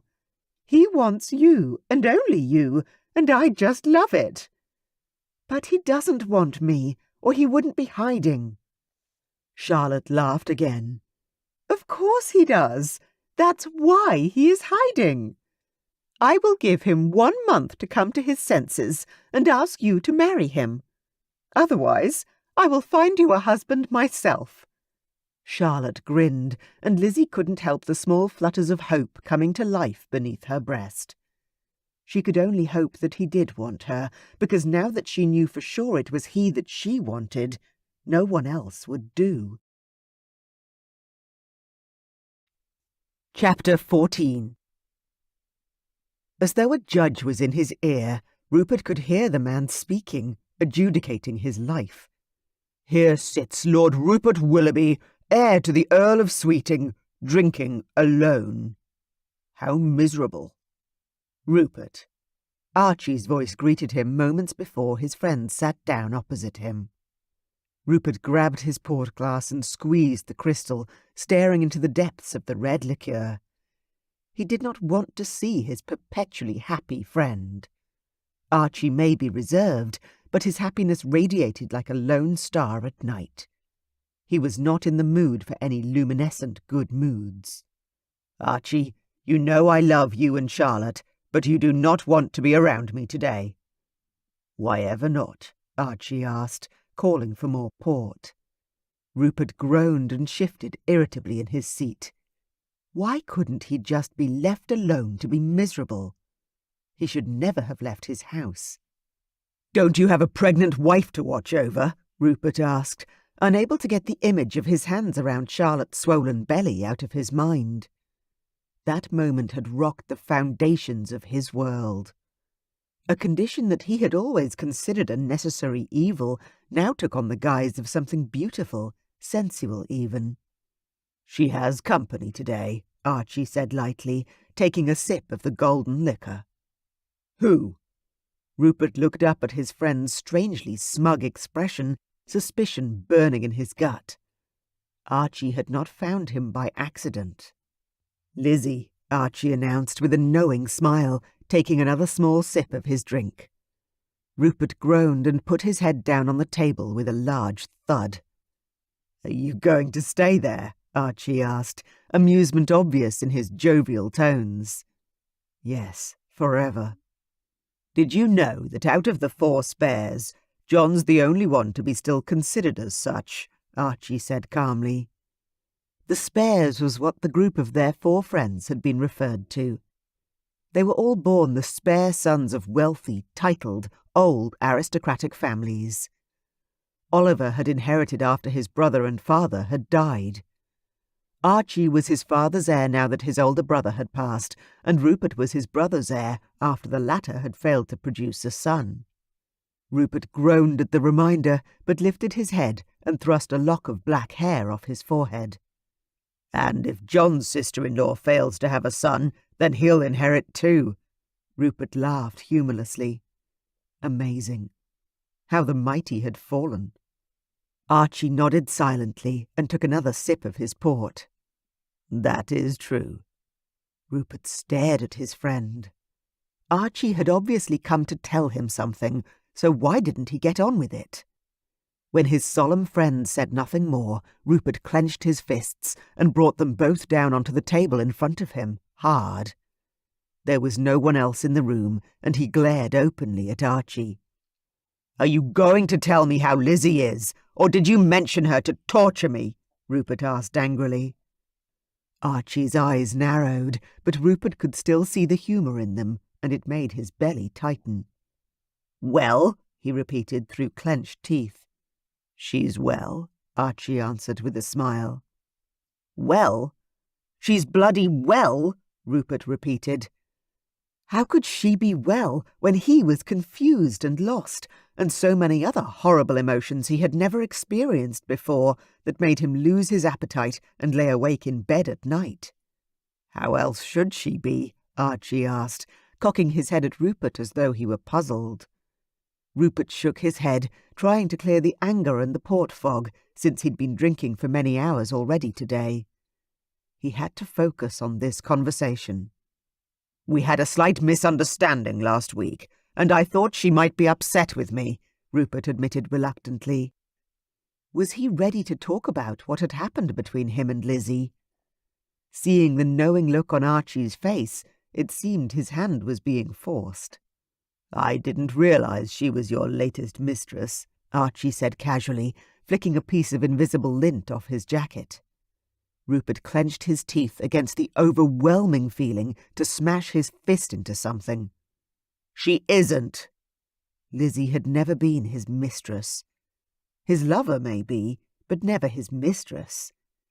The word was too common. She wasn't common, and what Rupert felt for her wasn't common. "So you aren't bedding her?" Archie asked lightly. "I was," Rupert admitted darkly. He hated the admission being phrased as though it was past tense. She wasn't in the past for him, and after he had all but forced her to refuse Viscount Courtenay's proposal, he hoped he wasn't in her past either. "So you've found someone to replace her?" Archie asked, a small amount of interest entering his voice. Rupert shook his head. "Rupert, I owe you, more than I can say, for standing by me after my brother's death, so I have brought news for you. Lizzie was planning on going back to her estate for the rest of the season, but I believe Charlotte has talked her out of it." Rupert was still lost. He clenched his massive fists and loosened them gradually, taking in a deep breath. How could that be? Why would she leave? He asked quietly, staring at the table on which now stood an empty bottle of port. Had he drunk all of that? I believe she is worried that you will flaunt your latest conquest in front of her, Archie answered, waving his hand as though it were obvious. I wouldn't do that, Rupert said quickly. And why would she think such a thing? He said quietly, mostly to himself. Had he hurt her that much by breaking off contact between them? He hadn't meant to damage their relationship. He just needed time to think. She believes that she did something to upset you, not the other way around. Rupert swallowed painfully, speechless for the first time in his life. He had to know more. Did she tell you why? He whispered. Archie nodded, and Rupert, who had never backed down from a fight before, dropped his head and refused to make eye contact with his friend. How horrific! Could Lizzie have revealed what had passed between them? What did she tell you? He croaked, and then roughly cleared his throat. He couldn't seem to raise his head. How was he ever going to look at Archie again? Archie set his glass down on the table with a clunk. She told us that she cares about you and doesn't want anyone else. Rupert swallowed another lump that had lodged in his throat and tried to speak. Nothing came out. He placed his hand on his stomach to try to calm the unsettled feeling there. He tried again. I think I've messed everything up, Archie, he admitted, the weight of his guilt terrifyingly massive. I thought I had too, and look where I am now, Archie reminded him. Rupert couldn't help smiling at the memory of Archie lying unconscious, his head in Charlotte's lap. No one had known what had been going on between them until Charlotte had announced her pregnancy. At that moment, Archie's future had seemed very precarious. So what do I do? Rupert asked, lifting his heavy gaze to his friend. Do you want to marry her? I don't know, Rupert answered honestly. The idea was foreign. When he was younger, he had believed he would never marry. Then, when he found out he had to, he had thought he would have a modern ton marriage. A marriage in which he would continue his discreet affairs and she could have hers. He had never assumed he would find a woman he wanted to marry. Archie made an impatient noise and pushed himself back in his chair. Bollocks. Pardon? Rupert asked, blinking at the cuss word coming out of his perfect friend's mouth. You heard me. It's quite simple. She loves you, and you care about her. You must marry for your brother's sake at some point, and she wants a family. What's stopping you? It appears to be a simple solution. Rupert blinked at how easy Archie made everything seem. I never really thought to marry, he admitted honestly. His parents had a horrible marriage where they had different lives, and his brother's marriage, which had started out so different, was now worse than that of his parents. Look, Rupert, if all of us took our parents' or siblings' marriages as examples, none of us would marry. But look at Oliver and me. We're making a success of ours, Archie crooned. Rupert thought that was a slight understatement and grinned wryly. He released a huge sigh and let the words come that he had been locking in a box for weeks. And if I can't be faithful, or she can't have children? Rupert voiced his greatest fears. He did love Lizzie. But what would happen if he couldn't be faithful, or, God forbid, she cuckolded him when he was still faithful to her? Archie made another disgusted noise. Do you want anyone else now? No, Rupert admitted, embarrassed. He'd always had several interests at once. No one woman had ever held his attention for long. The fact that he admitted that Lizzie did spoke volumes. Then why do you assume that's going to change? Archie demanded again. He obviously wasn't going to let Rupert out of this dilemma easily. And as for having children, that is a gamble you take with any wife. You never wanted the title, So if it passes to a distant cousin, do you care?" Rupert heard the words, but they took a while to sink in. Was that the problem? Was he so worried about failing as his brother had that he would sacrifice being with the woman he loved? A weight Rupert hadn't been aware he had been carrying shifted. As though shackles had been unlocked, Rupert's entire body became lighter, happier. Why did his life have to end because of a promise he had made 7 years ago? If he married a woman he loved, his life would only get better, not worse. "You're right," Rupert said slowly, as though the idea hadn't quite cemented in his mind yet. What was he waiting for? An archangel to come down from heaven and hit him on the head? Lizzie wanted him, and Rupert loved her, so why was he sitting here wasting time? He stood up abruptly, swaying from fatigue and port. Archie laughed, grabbed Rupert's forearm and tugged him back into his seat. "I think you need a coffee, then you can see her." Archie smiled openly at Rupert, and for the first time, Rupert was struck by how truly happy Archie was. They, as a group, hadn't realized the weight and responsibility Archie had always hidden behind his polish and social armor. With the weight lifted, he looked younger and, indeed, more handsome. Rupert obligingly drank the coffee that was put in front of him, and even ate the steak they served him. He was impatient to get to Lizzie, but talking to a woman you had grievously injured required one's full attention. There was a possibility that there would be some grovelling involved. Chapter 15. Half an hour later, they were on Archie's front step. "Just remember to tell her the truth," Archie advised, before they reached the front knocker. "Pardon?" Rupert almost shouted in panic, pulling Archie back a step. "I know you would prefer just to propose and get on with it, but she won't want that. She'll want a full explanation, and she may not forgive you straight away." Rupert stood dumbstruck. Was Archie serious? He had thought just to apologize, propose, and get her into bed as quickly as possible. Wasn't that how it was going to happen? "Did you have to explain everything?" he asked, suspicious. Archie flushed lightly, his usually pale complexion pinkening. "Yes, but after the wedding. I was lucky," he said, with a rather wolf-like smile. "She had to marry me." And with those words ringing in his ears, Rupert followed Archie into the townhouse. "Does my wife still have her guest with her?" Archie asked the butler. "Yes, my lord. They are in the dining room, sitting down to a light luncheon. Shall I tell the housekeeper to set 2 more places?" "That would be wonderful," Archie replied, without even glancing at Rupert, and again Rupert found himself being dragged along behind his friend.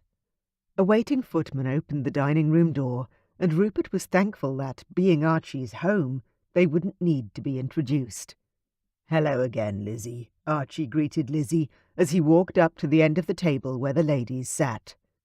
"Just set 2 more places here," Archie motioned to the footman who had moved to the opposite end of the table. Charlotte smiled at her husband and held out her hand. "I didn't realize you had gone out, my dear." Her eyes twinkled. Archie bowed and kissed her hand. "I went to the club and was lucky enough to find Rupert there." Rupert couldn't pull his eyes away from where Lizzie sat opposite Charlotte, looking pale and so beautiful. He had known how much he loved her, but he had forgotten how the very sight of her stopped the air in his lungs and made his body quicken. Lizzie looked down into her soup and clenched her jaw tightly, tingles crawling up her spine. She had no wish to see him. Why had she not run away without telling anyone? Archie indicated which seat Rupert should take, which was opposite Lizzie and next to Charlotte. He bowed to his hostess. "Charlotte," he greeted her, kissing her hand. "How is my future godchild this day?" He reached out rather slowly and gently lay his hand on Charlotte's large belly. Lizzie choked on her tears as she watched Rupert reverently caress Charlotte's still growing child. How often had she dreamed of carrying a baby? She had never thought Rupert would be a man to touch another man's pregnant wife in such a way. Lizzie could feel a sob rising in her pained throat, and then the words registered as though they were being spelled out for her slowly. "Godchild?" she questioned, noting the tears in Charlotte's eyes as well. Perhaps it wasn't a standard gesture for Rupert to make. "Good afternoon, my lady," Rupert greeted her politely, bowing but not making his way around the table to touch her. "About 2 months ago, Charlotte informed me that I was going to be the godfather to their next child. I was honoured to be told I was their choice." He gave her a smile that told her how happy he had been that day, but there was something else in his face. He looked calm, more so than she had ever seen him. "Sit down, Rupert, and dine with us," Charlotte invited cheerily. "Thank you," he returned, sitting down. "How is little John?" Rupert asked politely, inquiring about Charlotte and Archie's son. He was just over a year old, and quite a little devil. Charlotte laughed happily and began regaling him with tales of her offspring's first words and the like. Lizzie's head was spinning, and anger as well as guilt swirled in her like a stormy sea. Why was everyone acting like this was an everyday occasion? Didn't they know how uncomfortable she was? How much she did not want to be here? "Should I ask for some lunch for you, Rupert? Have you eaten?" Charlotte asked, apparently concerned. "Archie and I ate at our club, thank you," he murmured. Lizzie looked at him and noticed dark smudges under his eyes. Perhaps he hadn't been eating properly. When he caught her eye, he smiled at her, and she dropped her gaze to her plate, stabbing at the apple tart with her fork. Rupert reached for a glass of water, and Lizzie stared, sharing a concerned look with Charlotte. What was wrong with him? "Yes?" he asked. Charlotte just smiled, but Lizzie couldn't hold in the words. "Why are you drinking water? Are you ill?" she asked, genuinely concerned. Did he have a fever? She began to stand up to check, but his chuckle made her sit down again. "I just thought it was a good time to start looking after myself, is all." He laughed again and asked for more water. "Any particular reason?" Charlotte asked, her eyes falsely innocent. "Yes. It's time to marry, I believe, and no lady wants to marry a drunkard, does she?" Rupert asked, rather rhetorically. He took another sip of his water. "Have you chosen the lucky lady?" Charlotte asked, grinning despite her best efforts. Rupert nodded. "I have. I just have to ask." "You're getting married?" Lizzie asked, dumbstruck. Could Rupert be so cruel as to come here and rub her nose in the fact that he had found the person he wanted to share his life with? He couldn't seem to spend a moment with her without losing his sanity, yet not even a week later he had found the woman to whom he would be tied eternally. "Hopefully Lizzie ran. She picked up her skirts and fled from the dining room. Her heart was pounding and her hands were shaking, but she needed to get away from these terrible people, now. How could they not care at all for her feelings? She made it to the front door and reached to collect her coat and bonnet, ready to make a mad dash into the street. Rupert came charging down the hallway like a bull, and she squealed. He hefted her up onto his shoulder, and she beat her fists on his back and shrieked as loudly as she could. How dare he handle her like some errant child? He ignored her feeble attempts to free herself and turned to address the butler, who had rushed into the entrance area at the ruckus. "Mrs. Simmons and I need to talk privately about a misunderstanding. Is there somewhere we can have that conversation?" Lizzie hit Rupert's massive back again and attempted to get away. But he was too big, too strong, and her body was simply in too awkward a position. Rupert started moving, walked into a room, shut the door, locked it, and put the key in his pocket. Only then did he place Lizzie carefully down into a chair. Lizzie put a hand to her pounding, spinning head. How dare he announce he was getting married and then prevent her from leaving? What did he want? One last tumble before he was tied for life to another woman. "What the hell do you think you are doing?" Lizzie exploded, her need to scream again gathering in her overheated body. She pushed herself to her feet, needing to kick, punch, yell. Rupert fell to his knees in the middle of the sitting room. Lizzie froze. The heat leached from her face, but she remained standing. Her angry words stuck in her throat. Rupert was on his knees in the middle of the day, looking at her like she was the sun and the moon combined. "What are you doing?" she asked, rather obtusely. "I'm proposing marriage to the woman I love," he announced, all the love that Lizzie had hoped to see in his eyes shining back at her. Her knees sagged, and she fell back into the chair behind her. Was he serious? When had he changed his mind? When had he realized this? "When did you figure out that you loved me?" Lizzie asked, dazed. Rupert swallowed visibly. "I realized it when we made love on the piano," he told her, refusing to get up from his knees until she gave him an answer.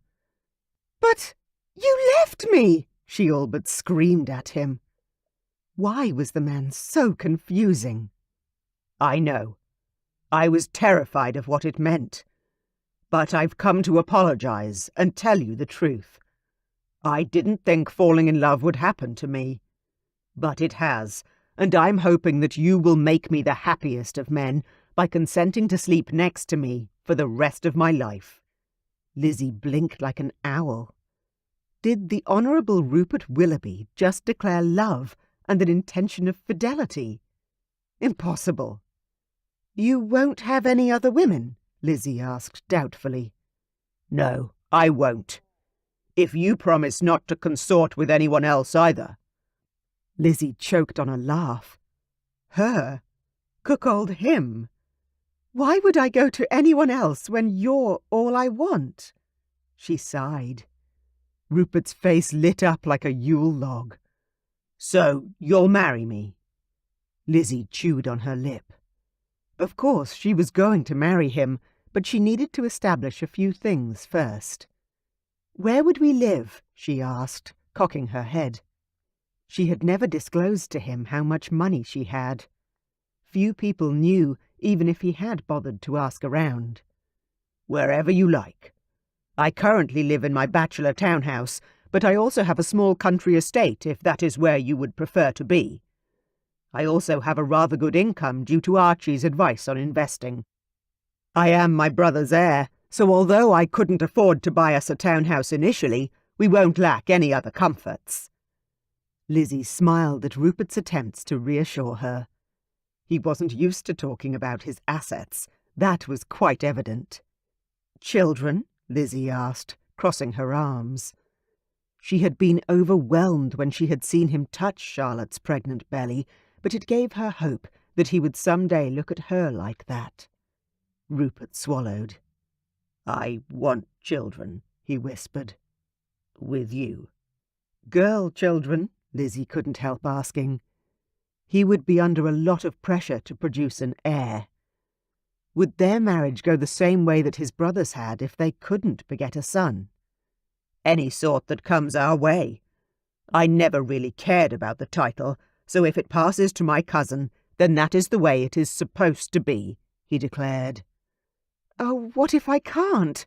Lizzie cried helplessly, letting her hands fall into her lap. Here she was, making Rupert earn her trust and respect, and yet she was the one with the fear of being found unsatisfactory. Rupert dragged himself up onto the chair next to her and gently pulled her into his lap.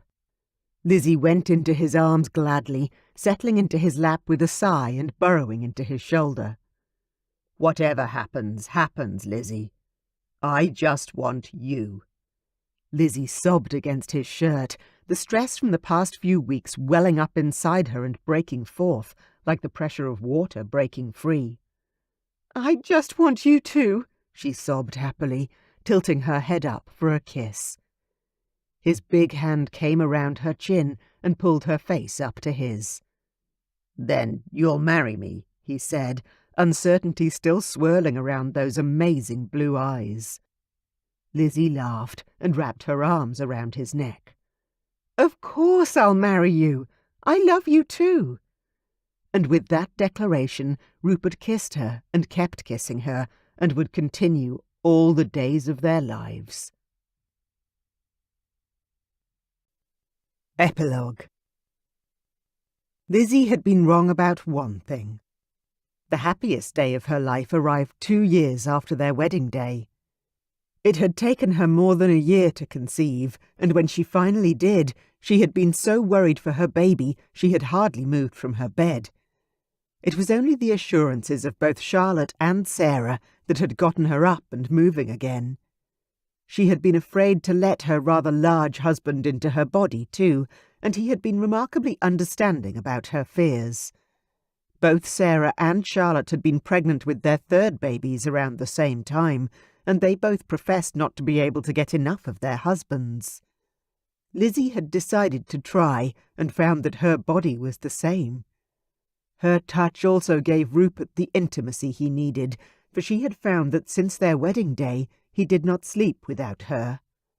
Even through those weeks of her flux and choice of abstinence, he would hold her all night. And now, almost 2 years to the day since she had married her handsome, blue-eyed man, she had given birth to his son. A replica of Rupert, he had black hair, blue eyes, and the most gorgeous face Lizzie had ever seen. Rupert had been there for the actual delivery, which had been most unorthodox. As was customary, he had been sent from the bedroom when the pains had started. But after more than 24 hours in labour, and when the pains had gotten so fast and so intense that Lizzie couldn't help screaming out, Rupert had burst in to support her. He had voiced concerns early in her pregnancy that she would not bear a baby with his height well, and he had been terrified that she would die and leave him. He had held her hand, mopped her brow, and promptly burst into tears when his son had been laid upon Lizzie's breast.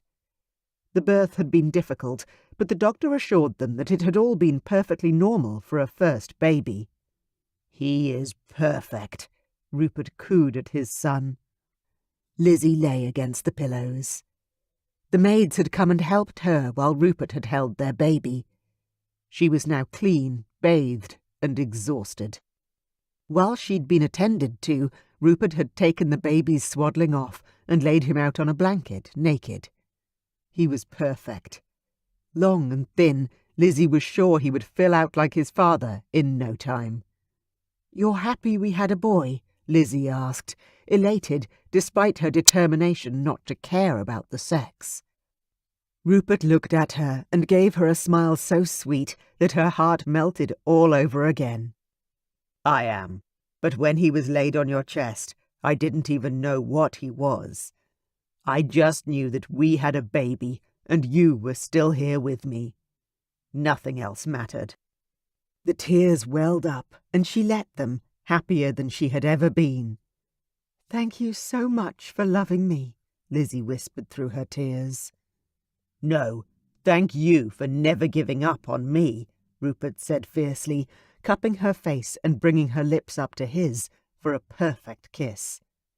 "So, 6 weeks till I get you to myself again?" Rupert asked, not sounding entirely disappointed by this. Lizzie nodded, weary and sublimely happy.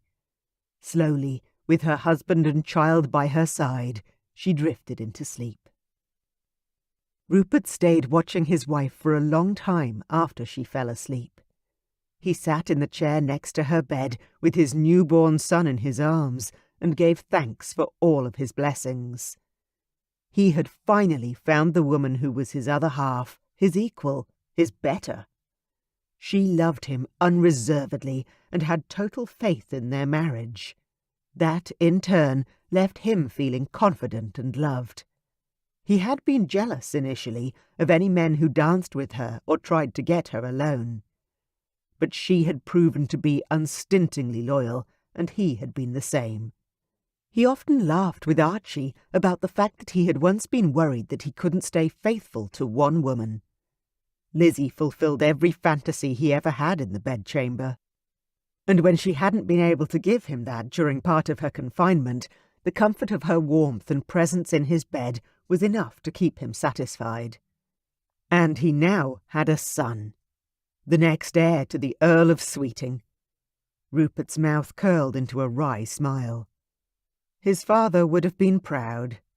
His brother would be elated. It was bittersweet. He wanted a son for his sake, not just as the heir to a fortune and title. He looked down at his son and smiled again. "We'll just have to make sure we take after Archie and Oliver, my boy. Lots of brothers and sisters for you." He looked down on Lizzie's sleeping form, taking in her larger breasts and beautiful skin. He would always want this woman, no matter what she looked like or what they had gone through. She was his, and he was hers, through and through. Rupert rocked his son to sleep, still chuckling gently. He would give Lizzie the large family she wanted, and he knew in doing so he had found his purpose in life.